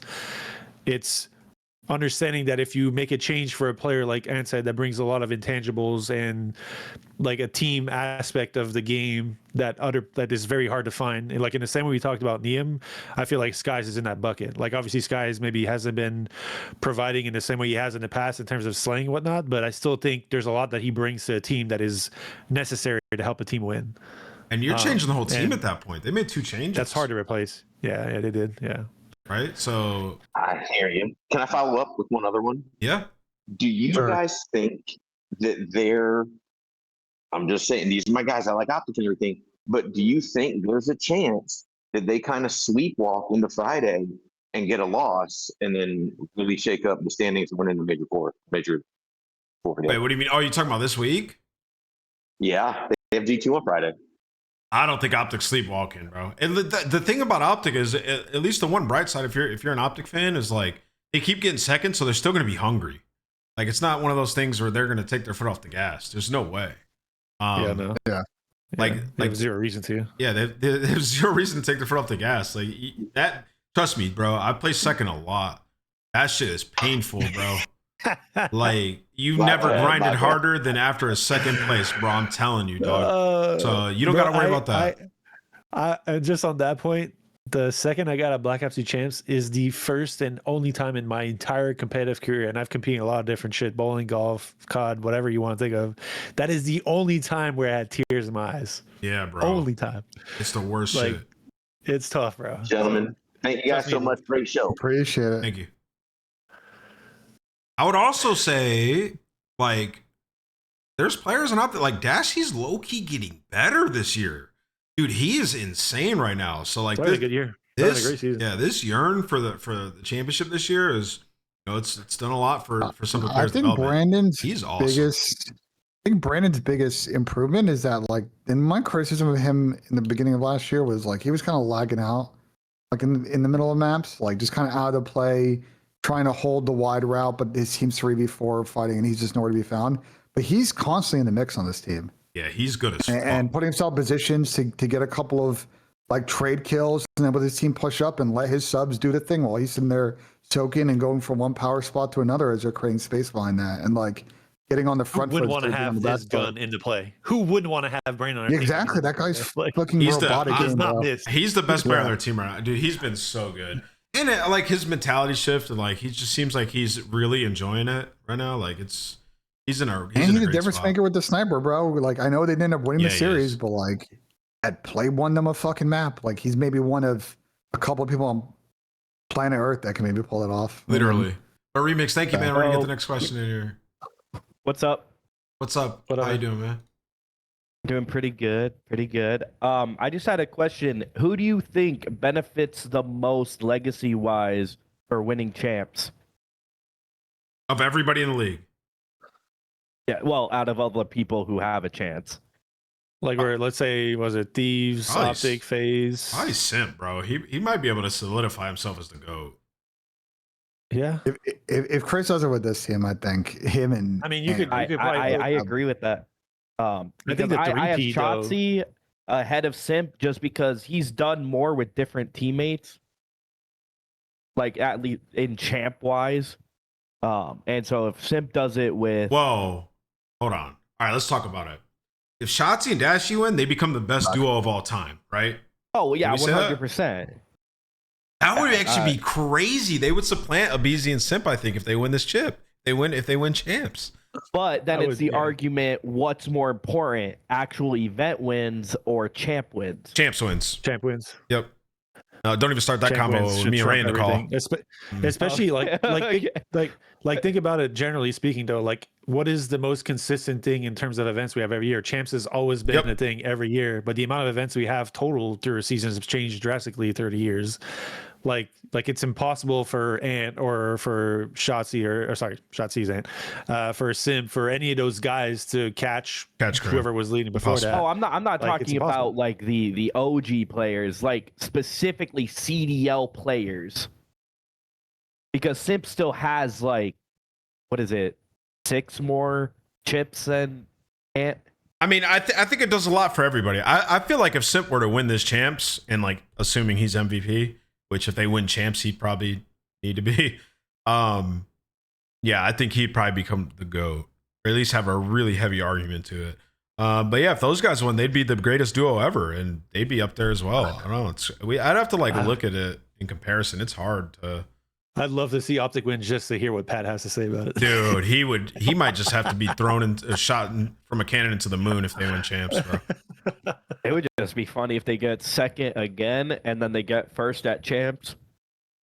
I don't know what Aches would do. If they go through a whole year again, bro. All right, so yeah, he got carried. The answer to your question is Shotzi, Dashy, and Simp. They could do the most for their legacy, I think, with the champs win. All right, brother.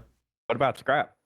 Yeah, I mean, Scrap would thrust himself into conversations as one of the better ARs of all time. Not like top, but he'd be on that list, but he's probably not on that list because he doesn't have a champs win yet, right? Right. Yeah. So until that happens, you can't really put him of the likes of the greats. Gashi could potentially claim best AR ever with another champs win, which is ridiculous. Damn. So yeah, but thank you for the question. And honestly, I hadn't really thought about it like that. This champs is gonna be epic. Yeah, this is like the best storyline. One of the emojis, like if I'm Clay or Krim, I'm sitting there, I'm like, yo, Ernie, dog, you gotta win this shit straight up. Krim is sabotaging. All right. Yeah, great. Good question. Because I really was gonna say, but I thought last year didn't LET win event 3 and 4 last year? They did, right? So they just won 3.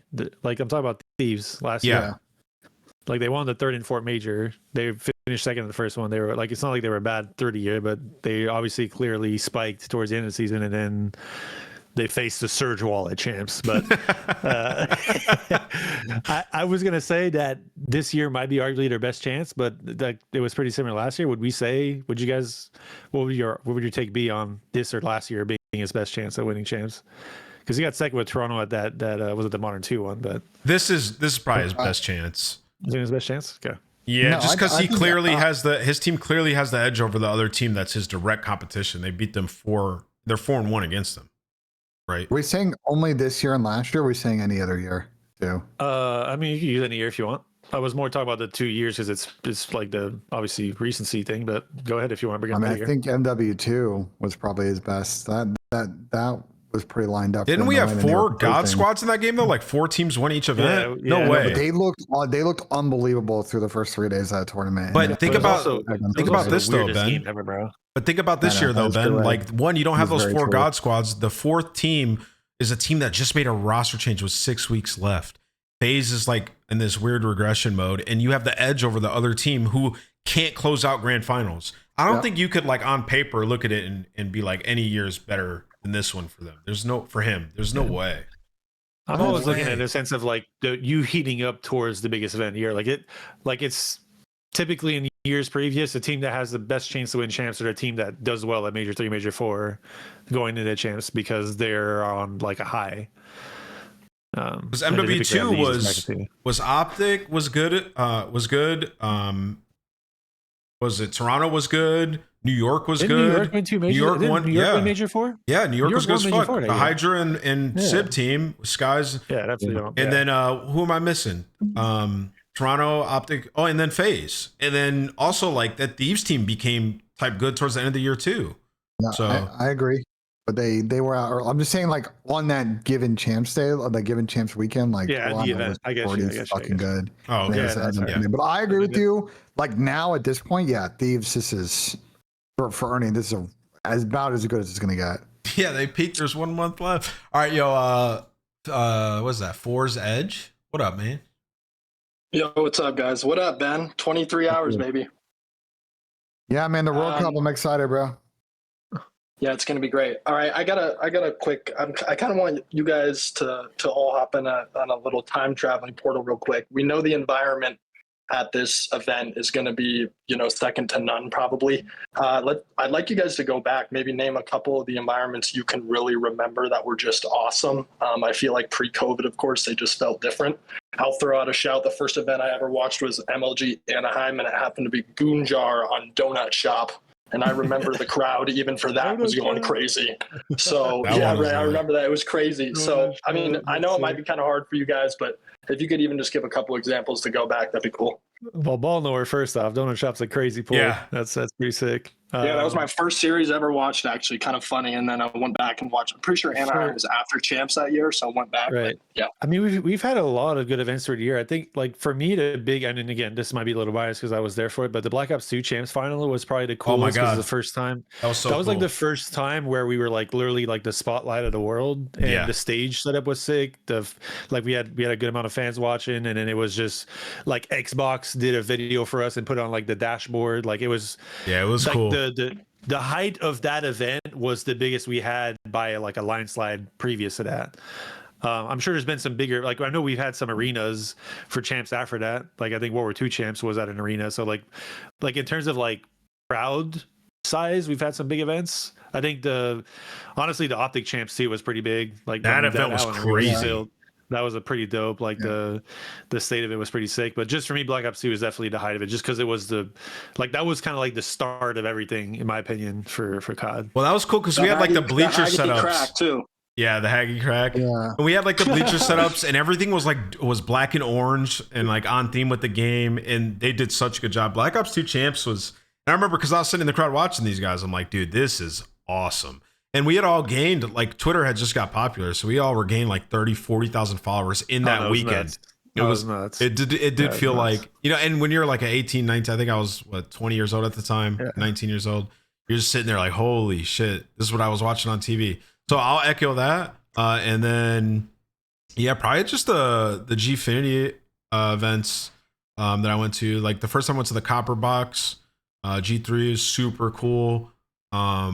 And then the Anaheim events. Anaheim was pretty fun crowd wise.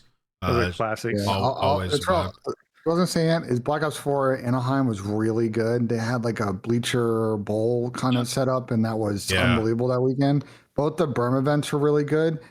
And honestly, one that was low key underrated event, New York Vanguard. Oh my god, that event was one of my favorites ever. It was such a cool venue, and it was from production side. It was hard for them to pull off because of the space and how tight it was. But since it was like a theater, the sound was incredible. It was unbelievable. It sounded crazy in there. I always liked those walkouts at that event. Like that was a really good one. It had aura, dude, for sure. They had the Crim 6 WWE moments at that event were really fun.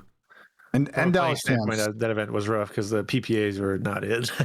Well, there's only so much you can do in a theater. That you know what else, Ben? One of the last things I did, Ray, was me and George Rudai were sitting there on a 1 hour call, and he had Cat open. We're sitting there how to fit all these PPAs in like small ass rooms backstage, like trying to fit all these PCs and monitors. Bro, it was impossible. That was nuts.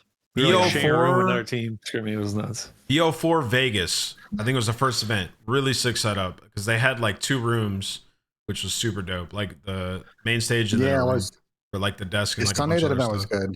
Yeah, it was good. Black Ops 4 had a lot of really good events, honestly. BO3 Champs was not that sick, bro. Like people. I wasn't there, but the stage was kind of cool. Like they had the players like super high above. Like that was kind of I hated it. It was too big. I had to piss. I had to walk down a fucking mountain. I don't know what it was as a fan there though. Watching that one felt like WWE kind of, like everyone's kind of up and above and around. I mean, not that it was bad, but that one, I mean, I also have the image of H just standing up and screaming, and you can see like the whole background is just like shocked.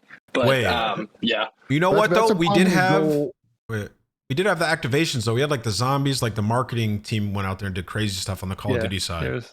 Yeah, because they use that venue for like their game reveal, like on the day before the event. The problem is with like the Forum and the Massacre Gardens got kind of a similar issue. Those older arenas that are very wide, like you have to fill that space or it feels fucking empty, as opposed to like a more modern arena where it's very much on top of each other. And if you curtain off the top rows, it still feels intimate.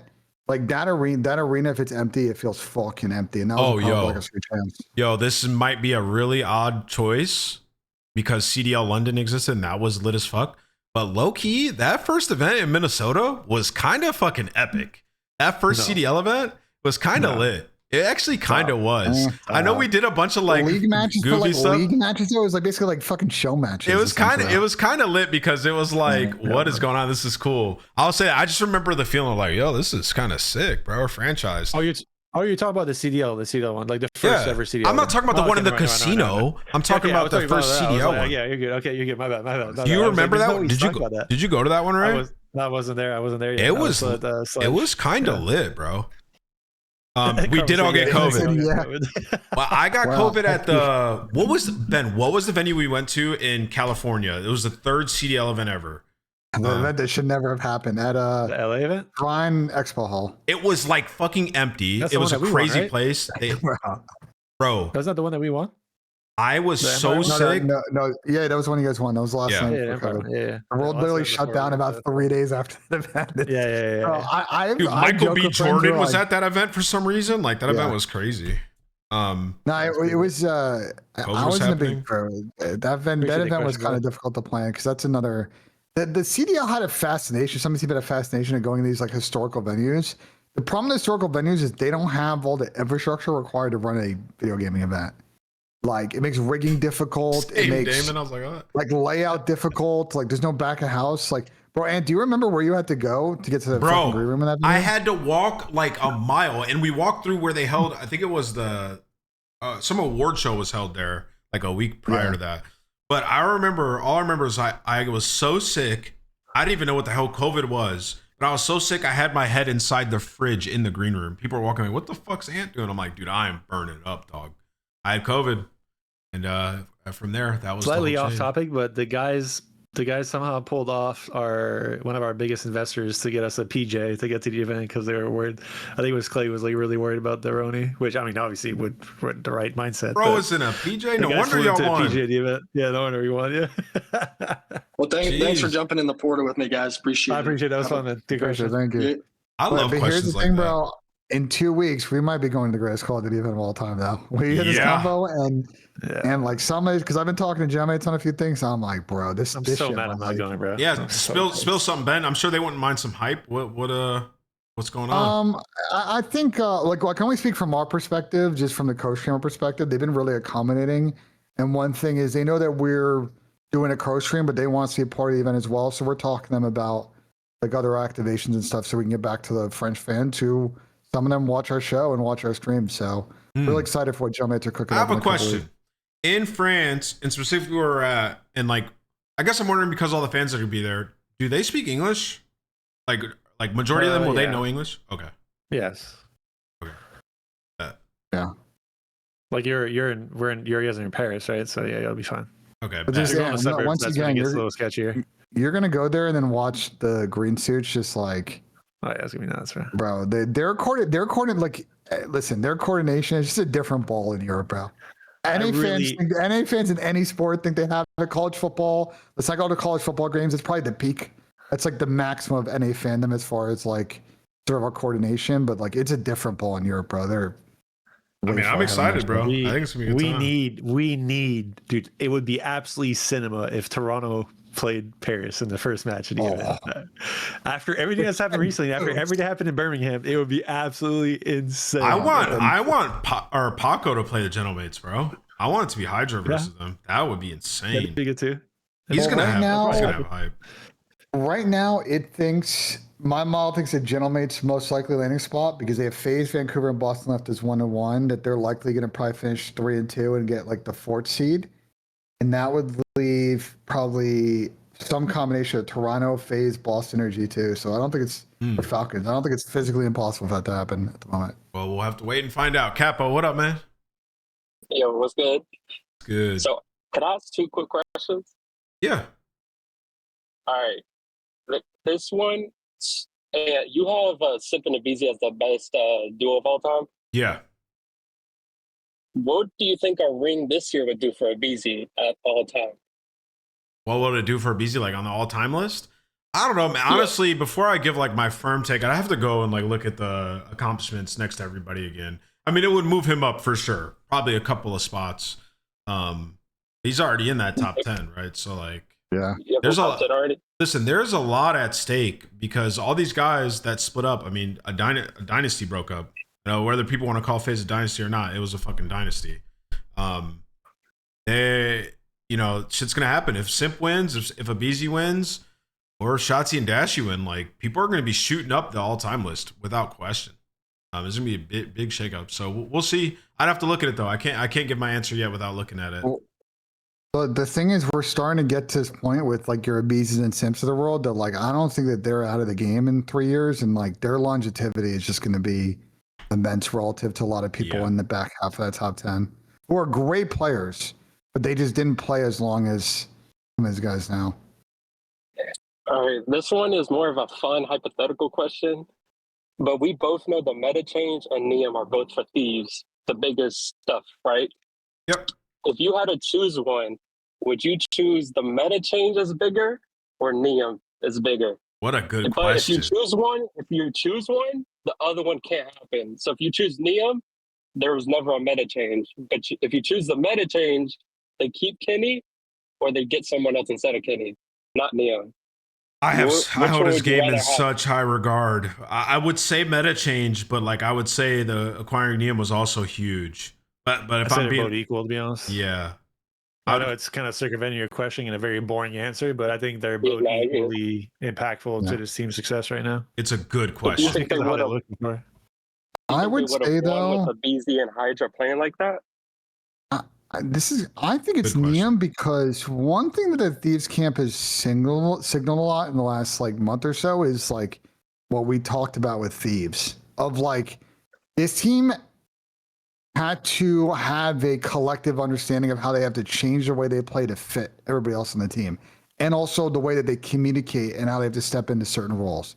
So I would, as much as I agree with Ray, but I think the Neum thing is the bigger catalyst to them having that realization. And Shane has talked about this a couple of times, and I think that has really elevated them to where they're at now. You know what? That's such good gas too for Neum. Like just again, it is. With how like I think we all agree how important he is to his team success. But I do agree with Ben. Like the guys definitely, I think their team as well needed time to readjust because they came from different environments. So I think that's an important thing to note as well. But yeah, no, it's a really good question, bro. You know what it is? All right, you know what? All right, let me reword this. It probably is Neum, probably, and that's not because he's like so much better than Kenny.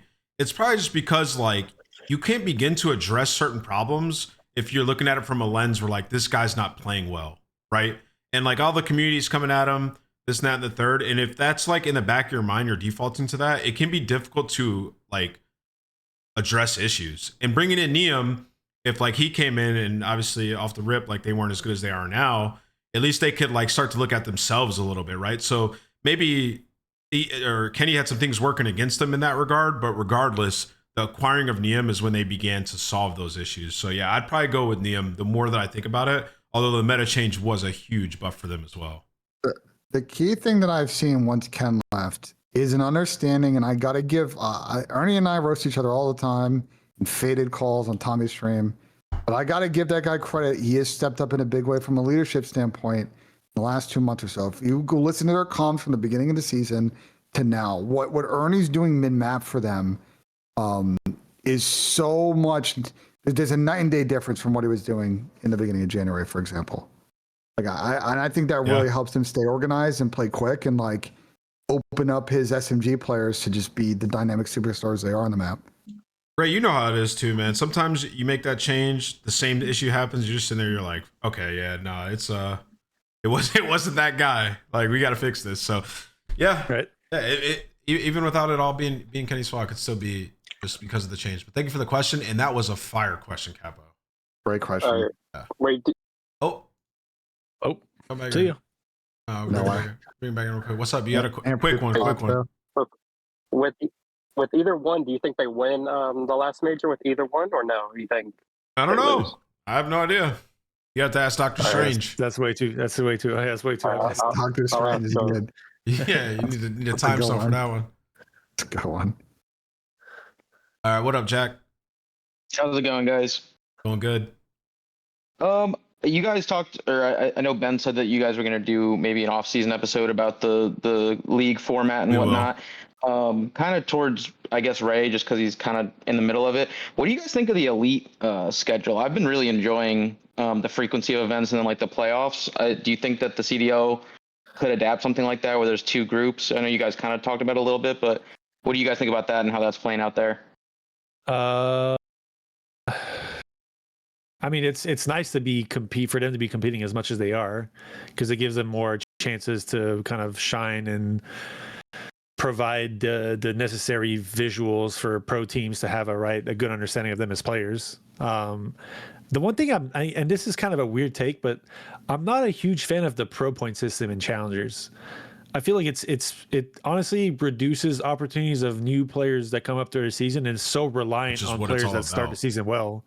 And typically the guys who start the season well are the players that have the experience and understanding from game to game, which then puts I hate using the word recycle players, but puts those guys kind of like up to light more so than newer talent, which in my opinion, if you're professional teams, you should, I'm not saying you don't foretake or take the idea of maybe players that have been in the league in and out before as potential pickups, but you're more looking for like the Mercs and the Diamonds and the Roughs that have not been proven yet, that haven't gotten a chance to where like could be having just incredible talent that isn't seen yet. So I think there's pros and cons to what they're doing. The playing a lot to me, like you said, I think it's a good thing. And the CDL, it's not like the CDL pros. I mean, yeah, no, let's be real. The CDL pros don't really play all that much, not nearly enough as I think everyone would want to.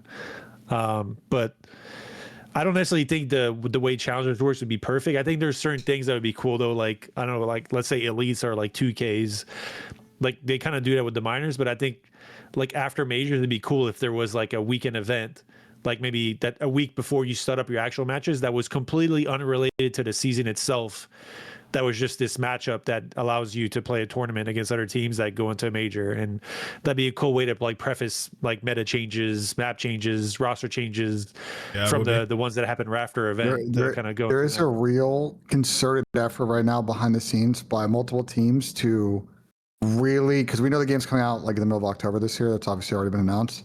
To make November a real preseason, to what Ray's point, like some real fun activity that's a good practice. We see pros play amateur teams. Like it's just great content, and it really drives home like a great launch window. Then starts the season off well. I think the only thing I'll say about challengers and adapting the group format is like, I don't know how much that solves kind of the key problem you have with these online matches right now is that a lot of the matches don't matter. Like they're stuck in the middle of trying to guarantee a minimum amount of matches to everybody, but they're not going in one of the two directions they need to go to, which is either make all of the online stuff a very competitive tournament style where every match matters and may mean a shitty team like never plays that much and it is what it is, or play a lot of games in a round robin format that's just purely a content and being a fair competitive thing. They're just kind of stuck in between right now, and they kind of almost need to pick up just one direction and go with that.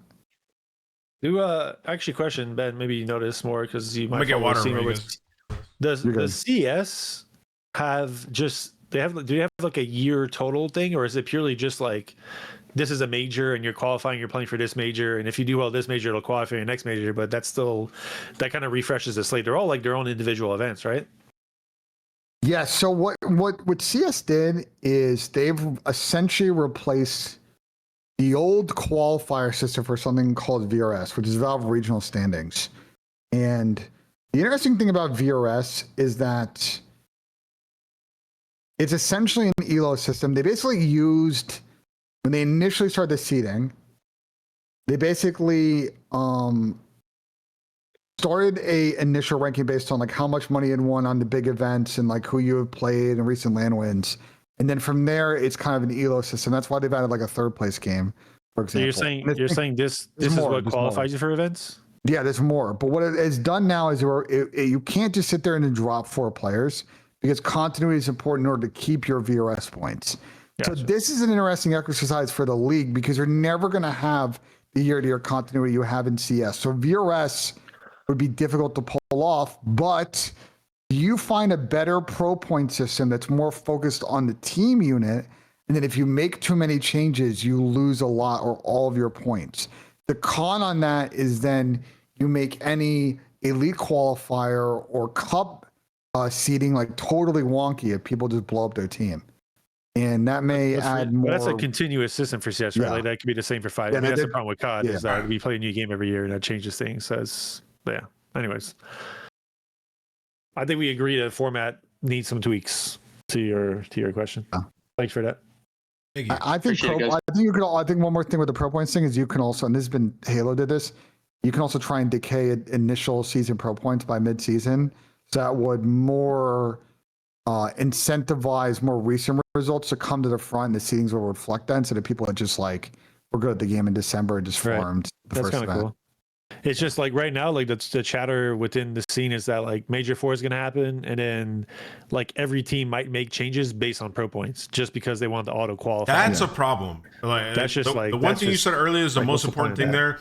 The pro points mattering that much is tough, especially when the design of challenges is like find the up and coming talent, right? So like, you got to figure something out there. Somebody could start midway if they're godlike.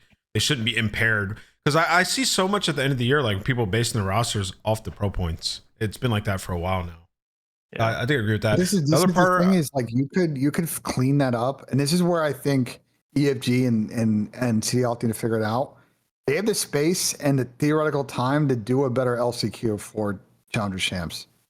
Like you have more space now and like the resources to do like a real LCQ instead of like online qualifiers for 2 spots. They got space, but do they have the funds? We'll have to figure that out going forward. But I'm gonna cut you off. It would Ben, fix so some, not all of that issue, because there's still a cutoff on the bottom end of that. But like, it would alleviate that problem a little bit. There he is. Where the hell you been at, dude? Hey, I had a busy day, boys. I apologize. Hey, thank you, man. I appreciate the word. Not missing, bro. Like, Jesus. Hard times, but we get through it. That's all, Frankie. How we doing? Doing all right, man. So have we? I missed the whole show. Have we talked about Neptune at all? No. I don't want to. No. Okay, great. I was worried he's that not I was in the gonna league. bring up a topic that you guys already talked about. So the minor tournament came and went. We all had a lot of fun with it. It's single elimination, so there's a bit of a caveat to this question, of course, but handful of teams that had a bit of a disappointing performance, you could say. And I am not hearing any rumors whatsoever about Neptune potentially going to this team or that team. Nothing at all. I'm wondering if you guys have heard anything. If you're willing to, put a little something on the timeline to people to talk about, or if you guys think like maybe this team should pick them up or this other team might have to consider it. Where are we with Neptune? What do you guys my source think is Ben J. Nassim, and unfortunately his sources have tapped out because he's released too much info. So he's actually he's getting boycotted. That's actually not true at all. But sure, go ahead. Do you want me to answer this question first? By all means. I think the Neptune thing is a bit of a holding pattern until after I think Major 4, because I think if you're him and your general mates, like I don't think he wants to go to some Boston or Vancouver last second EWC team that's just like effort and everybody's just going to do some mercenary shit so they can get some lineman cards at that event and hopefully use that to keep their spot in the league. Like I think he wants to find a spot in a relatively championship-esque roster for next season. And being picky is probably the play. And those type of teams like your G2s or your Torontos, I don't think they're making a change before Paris. So like I think he's just got to sit and wait until after Paris, and it's going to be a very small window. When it's not unprecedented because Boston did that with Snoop, but like 2 years ago. But it's possible that someone after Paris is going to hit him up, and we'll see what happens. Are you allowed to make a change after Paris for champs?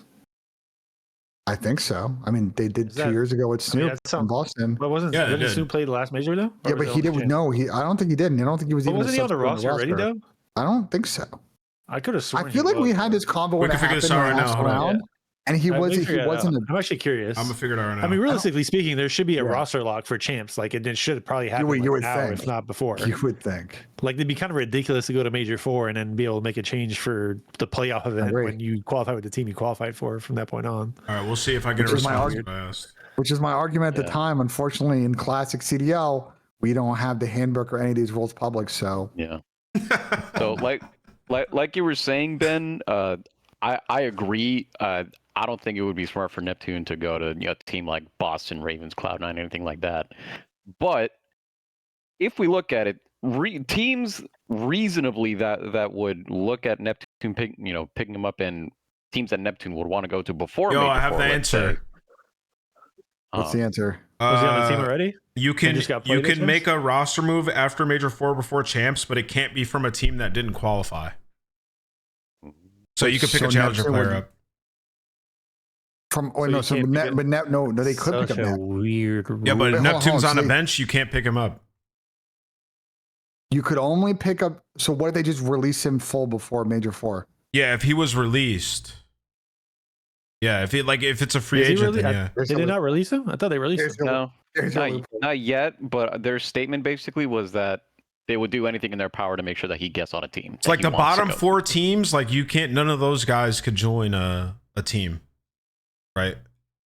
Any of the. Hold on. Read the text back again. If someone wanted to make a change, they can, but it can't be from a team that didn't qualify. How that's simple. But Gentlemates did qualify, so they could pick up.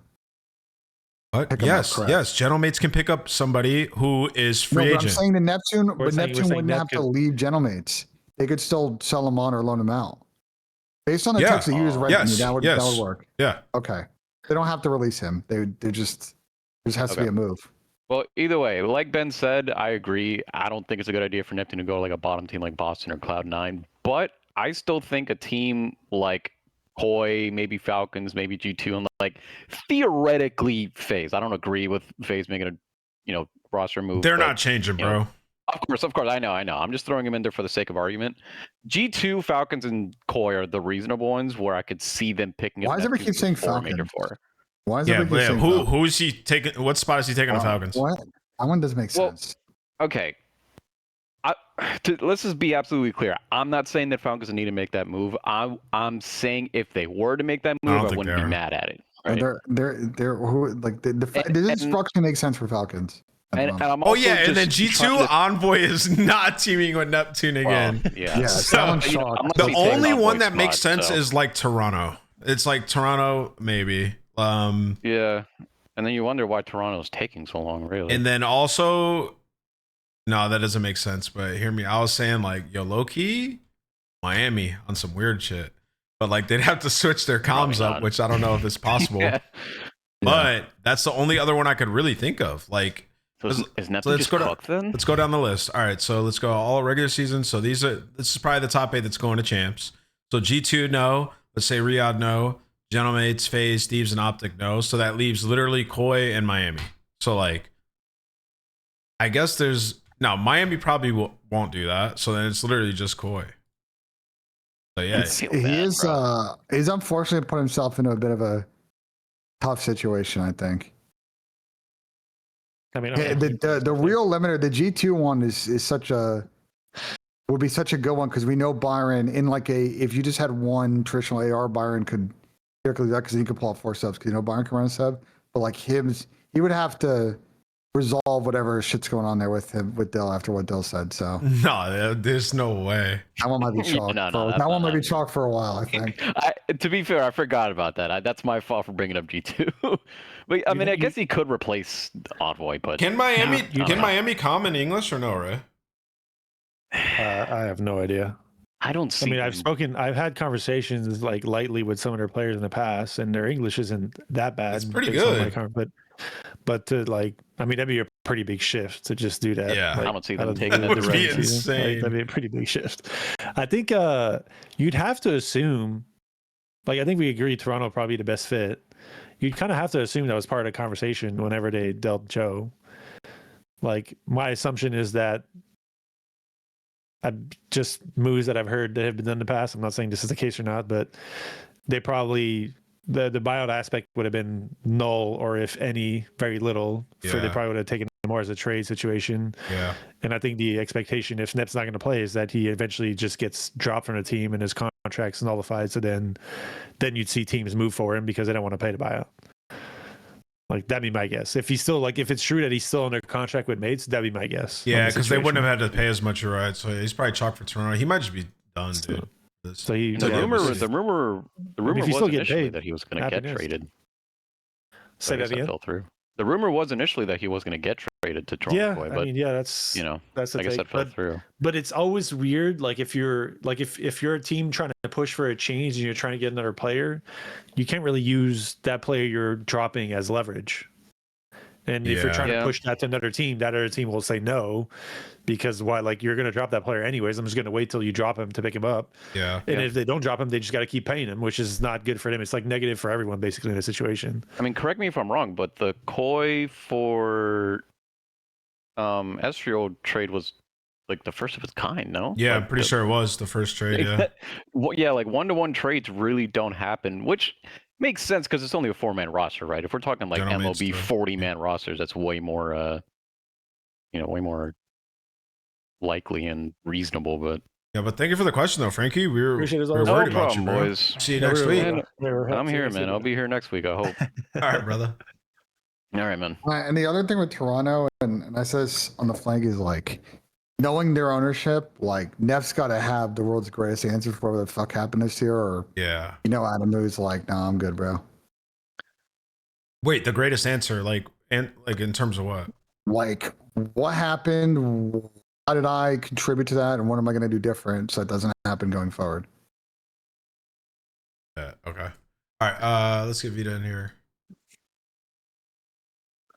Vito, what up, man? Wait, hold on. I got to change my outfit. You're good. Hello? Hello. Yep, we hear you. All right. So if we can give people like MVP and they can't even get close to a grand finals, if Optic wins this grand final, is Shotzi like not in the MVP race? Because I feel like everybody gas up his whole team except like him. What? And like people only like call out his bad plays sometimes. I'm saying not y'all, like the community, not y'all. I think the problem like, is that I think the problem is like if Thieves win another event, you're probably just gonna give Vernia because he won 2 events. Like it just is what it is. Like Optica played really good outside the finals, but that's we're looking for more Shotzi gas. Nah, I'm saying the community. I know the people like who watch like the game, like they'll gas up Shotzi, but I feel like the community, like they'll gas up everybody but Shotzi. You feel me? It's because anybody it's because anybody that's not an Optic fan that you're dealing with, because I'm assuming you're an Optic and Shotzi fan. The easiest thing is to just call them. Actually, I'm a scrap fan because I be talking shit too. But okay, fair enough. I did that. Well, his play style, naturally, he's going to have some moments where he scams. And so for the occasional and very casual viewer, they're going to see a lot of Shotzi plays that he's an easy guy to be like, oh, man, he just costed this guy. Or, I feel like it's spirals. Everybody, though, bro. It is. Had a it is. Yes, it is everybody. But they're to Ant's point, like they more so than our team are subscribed to the theory of we will take 3 on 4 situations because we trust our 3 players to make an impact versus those 4, and then Ant is coming in late to clean up and then create space off of the 4 dead or the 3 dead or whatever the situation is. Yeah, but I feel like out of major one, sometimes he's out of the play and it looks ridiculous. The better players get criticized more. That's just how it is in competition and in sports. Well, except Sim. Or Joe the Wait, what do you mean except Sim? I think Sim's got plenty of criticism lately for how. Nah, nobody criticizes Joe. It's just straight his team. It's just only his team. Just excuses, man. I don't know if that's the case. Nah, it's definitely. I think if you're looking for the red car, you're going to see the red car. Yeah. I don't know if you ever heard of that. But, yeah. All right. Appreciate you, Vita. Thank you. Dude, looking for more Shotzi gas is crazy. It's crazy. Yeah, but I can see his perspective, I guess. Like, if that's like his favorite player, you definitely see people, coming at him for his play style at times. But I mean, it's risk reward. It's just he gets more rewarded out of the risk than anybody else. Like, yeah, exactly. Well, all right, this guy creates shit. Thank you guys for the call-ins, man. Great episode, great one. Yeah, Frankie, we can do your question. You got another one? Type it in chat. Or he's going back. Come in. Let's run it real quick. Just I guess question about the minor tournament format and what do you guys think moving forward? Should we just do more of them at this point? Because you could argue they're way more entertaining than just like standard. Well, this one was kind of mid. I mean, it was set up to be a great one with all the matchups, but just the matchups didn't pan out. I think I brought it up just a little bit earlier. I don't know if you heard that or not, but like in my opinion, like the one thing we could take away from challengers is like maybe throwing like 2K, 5Ks preemptively to start every stage. Yeah. Like imagine we have like 3 weeks between Major 1 and Major 2. We have the 2 weeks off, and then the week before we start actual matches is just like a 5K or whatever 10K tournament that has nothing to do with the regular season. That is just a standalone event. No points, anything, just competing for cash and giving teams a chance to showcase their new players, like practice, showcase new maps, new meta, whatever it is. I think it'd be cool to get more of those. Would be cool. Here's what I would do. The one twist I would make to this minor tournament, I make it a 2-weekend format. Everybody's going to tilt to this, but hear me out. The first weekend, you have 4 amateur teams that qualify in from previously in the weeks before that. And you do first round of Swiss with 16 teams. I don't think you do that at all. I think it's a horrible idea. I feel like if we're gonna do primes, we should do LAN.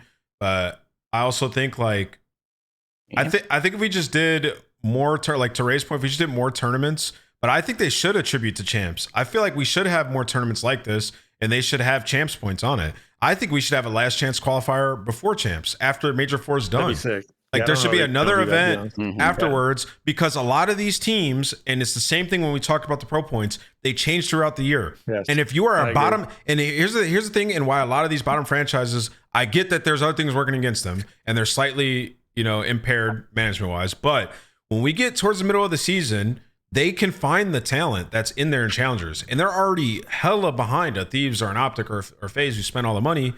And so you're really competing against 3 other teams, like 6, 7, and 8, as you see on the standings. And it's like, if there's a last chance qualifier and those teams begin to crumble, like a Miami or G2, then they have an opportunity to like make up points. So I would increase point totals in minors, and I would add a last chance qualifier. I like that. Let me say How would something. you do Let me add it? something. Yeah. Let me add something. I think it'd be cool, and might be a little more complicated, and I know how to see others like complication points and whatnot, but it'd be cool if there was like a threshold that was determined at the start of the season. Let's say if you're within 60 points of the gap for 8, you get a chance to be in the play-in. Like, I still think you need to earn that spot. Like, for example, like Cloud9 is 30 points. I don't think it's fair for any team to have to battle them out to make a chance for the playoffs, because they clearly don't belong there at any point in time.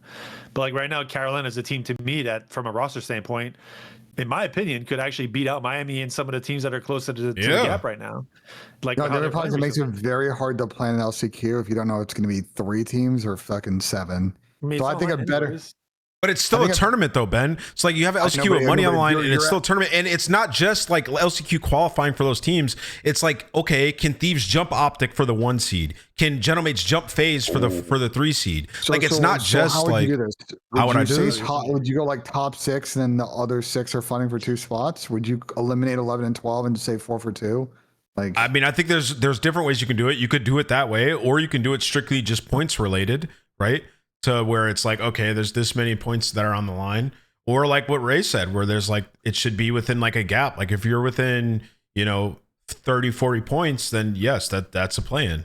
I think there's, without getting into like all the details, there's like 3-4 different formats that you could do to make it more lit and make the champs race matter way more. So if you were to do this, I'm gonna say this is a caveat right now, because it would be very difficult because you don't know going into the last event if it's going to feed 3 teams or like 8 teams in that format. Who cares? Why does it matter? No, it doesn't matter. I'm about to say why though. Okay. You need to because you need time to plan and logistics and structure a thing and structure a broadcast and be able to budget. The most important thing to do that is you need to have an event in December, because you would need, if you want champs to be in the middle of July, you need to give yourself enough buffer to be able to figure it out. Wait, hold on, Ben, stop. I'm trying to explain to you. I'm trying to. I know, but I have a question. Okay, but what you need to do is you need to have an event in December, so that the last event is like the end of May, so that you're giving yourself like 6 weeks to figure out this last chance qualifier in the middle of that. Okay, but why does anything that you just said matter? Like, why, in terms of planning and all that, why can't they just plan the event still and have an LCQ? Like, how does that? Because they can still plan it in logistics. How? Like, you have to, because you have to pre-say what the format is of the LCQ. Okay. How do you do that if you don't know if it's going to be 2 teams or 6 teams? You could just do a tournament with all the teams. Yeah. Okay, but as a spectator at champs with more teams, in my opinion, is way more entertaining. You could do it with all the teams, Ben. You could do like our normal major based on the season standings. Yeah, we could just get rid of having only 8 I'm teams trying to understand how it works. You want to do a major, then like a tournament, not a major, an LCQ, sure. With all 12 teams. Sure. Yeah, another tournament in between major foreign champs and LCQ. Okay, so you're trying to use the purpose of LCQ is to find the last couple of teams that qualify in. So what does it matter then to the top 4 teams in that tournament? Just practice? They could jump each other. They could jump each other in standings. Are they playing? Okay, so there's also seeding points on offer. So okay, so Ben, how many roster changes do you think happen towards in the middle of the season between like 3 and 4? A lot every year. But I'm trying to understand, like, at that point, it's not an LCQ. You're just adding another major just to give more points on offer. At that point, no, but there's different. Like, we're not nothing's set in stone. I think one more we're saying is it'd be cool to get a chance for the teams that are maybe slightly outside the race because they got better through the end of the year to have a chance. That's the thing. You can call it what you want: a major, a minor, LCQ, anything. We don't need to go on specifics, honestly. And that's why there's a million ways you can do it. That's the whole crux of this question in the first place. Is like the more tournament format type events that we have, whether it's online with a minor or a major, the better, in my opinion. And I've been seeing Daniel Say do a lot of experimenting this year And I'm assuming he's going to use all this information to figure out what to do next year. Like what we did with Major 2, where every team faced each other once, I think is the ideal way to do online matches if you're going to continue to do them. But if you want my opinion as a spectator, I could see something working where it's like you do 1 week of matches and then a minor, another week of matches and then a minor. Yeah, and you do that until you get a major. To the challenges point you made, Ben, anything that involves champs, like to that degree, I don't think we should have like pro-ams like that. If we're doing like LCQ type style, but like I don't know, we could do more minors and increase the points that you get from those, because I think tournaments are just are better than league matches. Personally. Yeah, and I agree. You guys are like, you can't, like what Ray's proposing is basically like a cut in golf, which is fine because the next stage is just like you're sending 2 sims and 3 sims out there, and then we're just playing the rest of the tournament. But like it's hard to plan a LCQ tournament when you don't know if it's 2 teams, because if it's 2 teams, you're literally playing like 1 match or some best of 3 or best of 5 of matches, or it could be 7 teams, and like how the fuck do we make a 7-team bracket? You know what I'm saying? Like, I mean, you could say it creates a lot of variability that's gonna be very difficult. Like if you really want to format, like off the top of my head, it could be just simple as like right now, in my opinion, the Carolina deserves a chance to make champs. So you have whatever it's 7, 8, 9 in the spots right now play like a Swiss format, or even just it's a gauntlet where like maybe it's only Carolina, Miami right now that need to play to figure out which team deserves to be a chance. Like the goal to me is really just the idea of getting the best teams that have a chance to win at champs be there if they earned the right to have a chance to be there. I hear you. You can really only do the math on Swiss, and you start to realize that you need either 8 or 16. Otherwise, it gets very weird. There's definitely a way for us. Oh, I did not. It does not. The math does not math. We did not need to. I understand what you guys are saying. I just think format. like we could literally figure out a format. But another tournament, what I'm trying to tell you is you have to go into the LCQ. You can have an LCQ. You just got to go into this. At the end of the season, it's this number of teams in this spot of the standing, so you know what the LCQ format is going in. Otherwise, we're just like winging it, bro. Literally just winging it. All right, well, Frankie, another great question, though. Appreciate you. Good question. All right, man. Hey, get the boss in here, man. It's slowly. You fuck you. He's gonna ask some bullshit question. Yeah, you just click the link. Figure out how to join this. I don't understand why I can't figure out this. You said the link didn't work. So it works. Everybody's using it. Just ask your question in chat, Tomas. Just type it in. We'll say your question with your accent. Sure, Jay. I mean, whatever way you want to do it. Obviously, the top 4 are going to be locked in anyway, but it could be an opportunity for them to jump each other, right? Like, I don't see the argument to where, like, oh, if we add another tournament, anybody should be entitled to their position. It's another tournament. Then at that point, just add another major, whatever the overall point standing is the point standing. And but it's not always LCQ at that point, just another major. But after the last major, we could even do it online. Like there could be a LCQ. Bro, sometimes in structure, you're trying to have your cake and eat it too. Like you just need to pick a fucking lane. Like if it's an LCQ, it's an LCQ. Listen, there's formats where we can get it done. I know for a fact. There's a solution. Yeah, for sure. The solution. I've always advocated for this. By the way, I think that what would make champs really good is that the top 4 seeds pick their opponent. I loved when League of Legends did this, and I think it's great content. Instead of it being hard stuck by seeding, you go 1 through 4, and you pick through 5 through 8 who you want to fucking play. And the whole point I say this, and I know there's a way we can do it, get a bunch of people to sit down and figure it out, but there needs to be incentive for some of these organizations to turn their season around when we get to like the middle of Major 3, Stage 3. And the only way to do that is opportunity. And there's a way we can figure that out for sure. Yeah. Whether that's make the minors more turn. I would do an LCQ is I would do top 6 teams auto qualify 7, 8, 9, and 10. Play a 4-team tournament for 2 spots. If you're 11 or 12, you sucked all year. You don't get a fucking opportunity to play. Everybody else in the middle gets a chance for the last 2 spots. Whoa, hey guys, what's going up, Tomas? How you doing, bro? Hey guys, pleasure to be here on the Codcast. Welcome.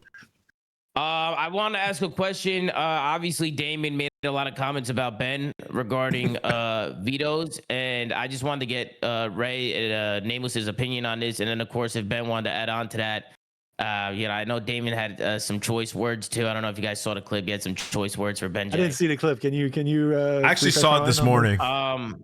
I mean, yeah. So yeah, Damon. Damon had some words. Obviously, I don't want to be rude to Ant. I want to come down here with nothing but respect. If you guys want to go back and watch the clip, you can go back and watch the clip. You had some choice words for Benjay, and they weren't very nice words. I could probably find it. I'm kind of on Damon's side with it. Because, Ben's been yapping a lot on the show, so I feel like he has every right to defend himself. But I want to get Ben's opinions and, of course, Ryan Nameless's opinions. Thank you.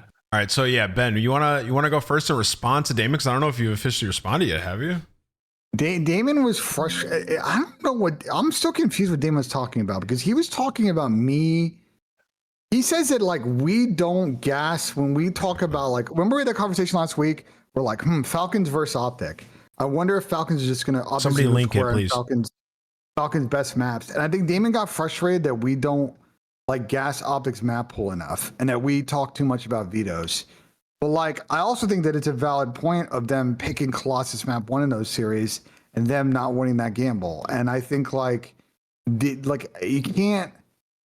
I don't think we're sitting here and saying that vetoes is the reason that people are losing fucking series, but you got to be having that calculus of knowing how to match up with other teams. They have the benefit of being able to score at people on their best shit and still win, because it's good practice for them, like they did this Sake with Falcons.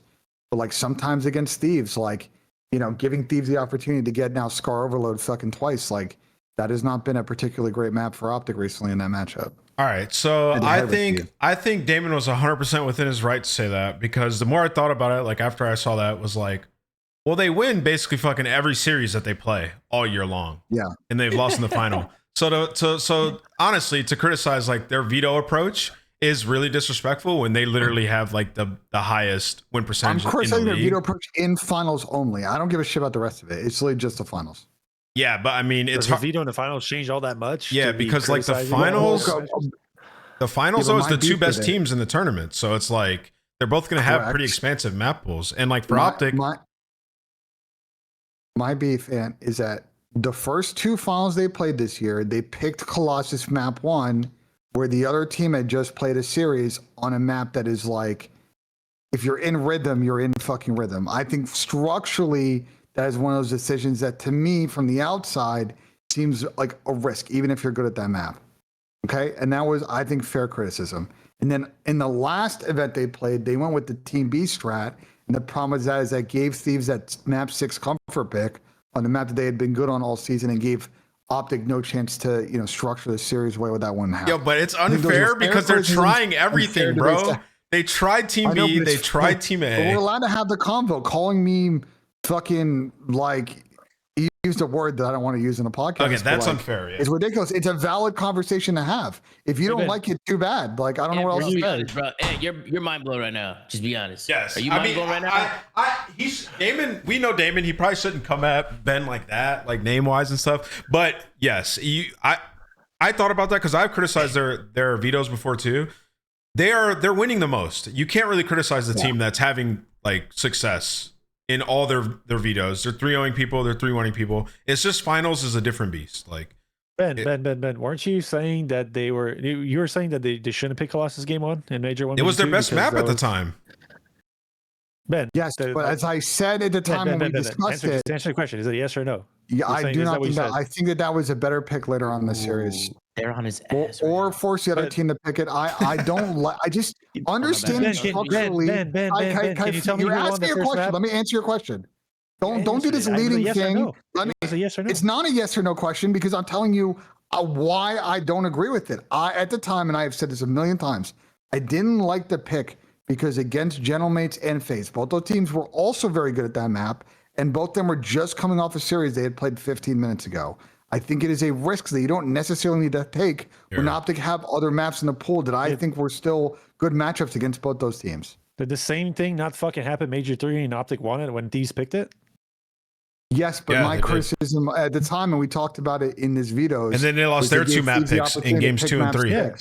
I mean, but again, I'm more so putting into light that the veto aspect of it is kind of BS. It doesn't really change. Yeah, because they lost their map picks in the next time, so it was the complete inverse. So either way, they ended up losing the series in my mind because they let Thieves get the opportunity to let Scar Overload. Yeah, there's be overloads. in the mix. Yeah, that's fair. I mean, that was more the Instead TV of- pick, which to Ann's point, they were trying different things. They felt like that wasn't that big of an advantage. They were looking for the momentum. We've talked about this a million times, but I just don't think it's fair to put the veto aspect of things as the reason, pinpointing that as a reason why they're losing. Well, what did you dislike about the vetoes in this last one? This is why I hate this shit, bro. Because you're losing all of the nuance of this fucking conversation because there's some dumb fucking clip from Damon who's just having fun on a night stream. We talked about the last major before, and we said the reason that Optic lost was they were making mistakes in S&D and making mistakes in Overload. The veto is a small percentage of the reason they held the L. At the end of the day, they held the L because of those other two things. Yes, I agree with that. I am getting frustrated because we're saying, I'm saying the veto is 100% of the issue. That's not all what I'm fucking saying.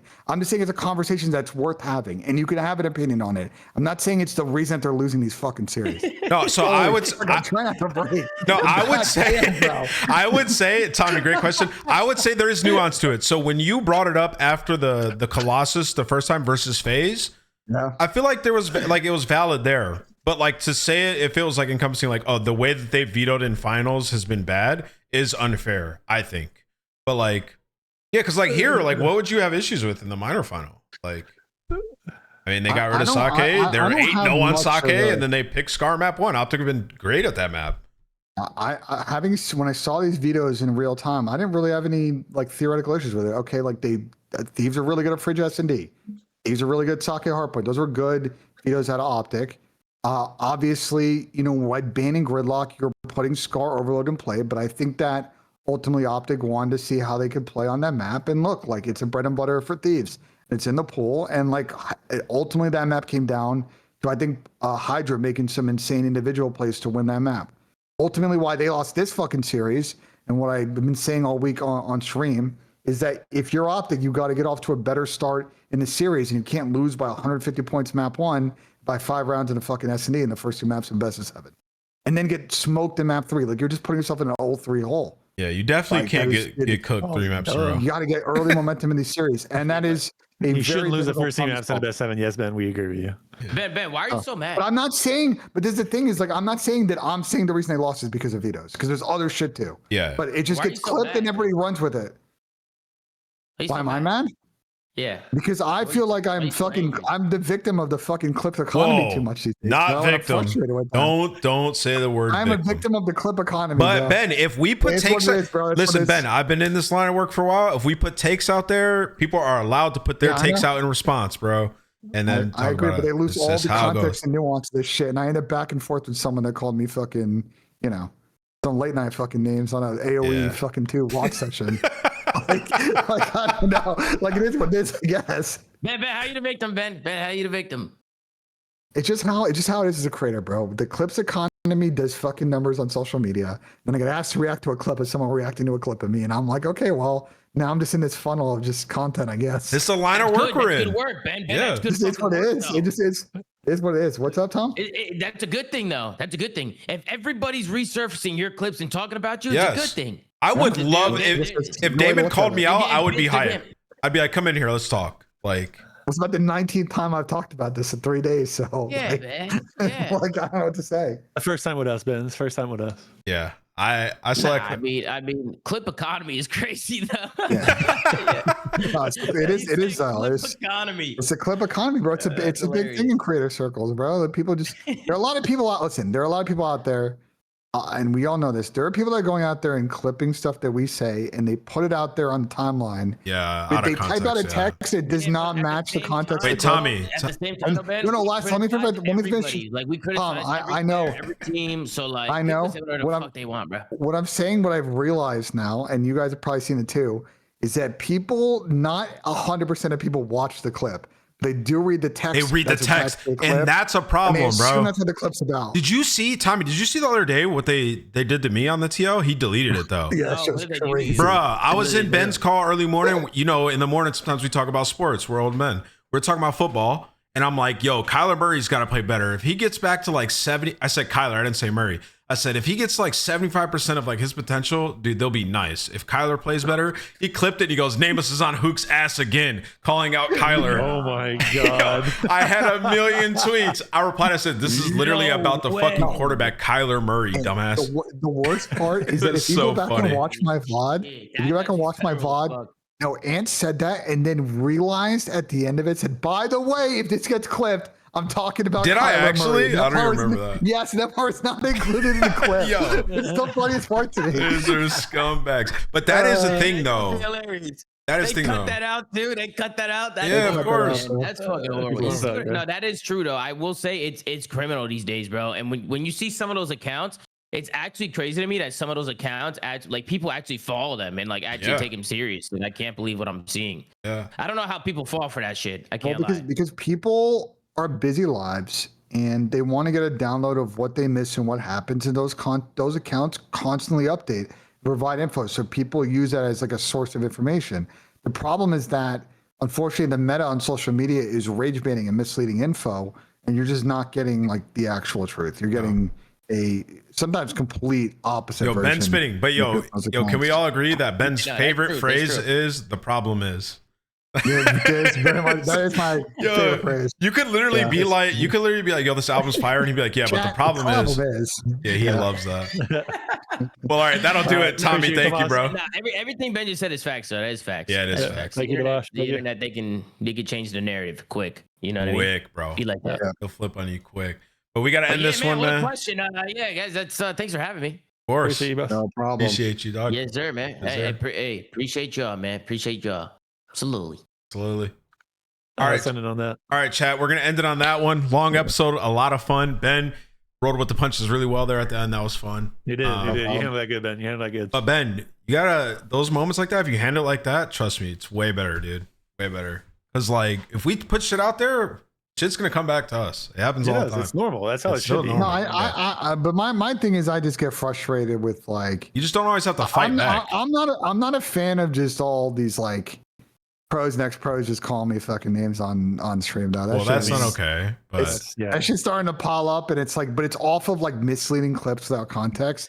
And I gotta sit here and say, well, the problem is they didn't watch the whole fucking clip, so they don't know the context of what the fuck happened. And now I'm playing this back and forth to them, and it sucks, bro. yeah, I just think if like if you're gonna shout out a team or like yell at a team, if they want to respond back, hey, they're within their right. I can still have my opinion. It is what it is. Yep. But all right, yo, thank you guys all for watching. Leave a like, and we'll catch you guys in the next one. We'll see you.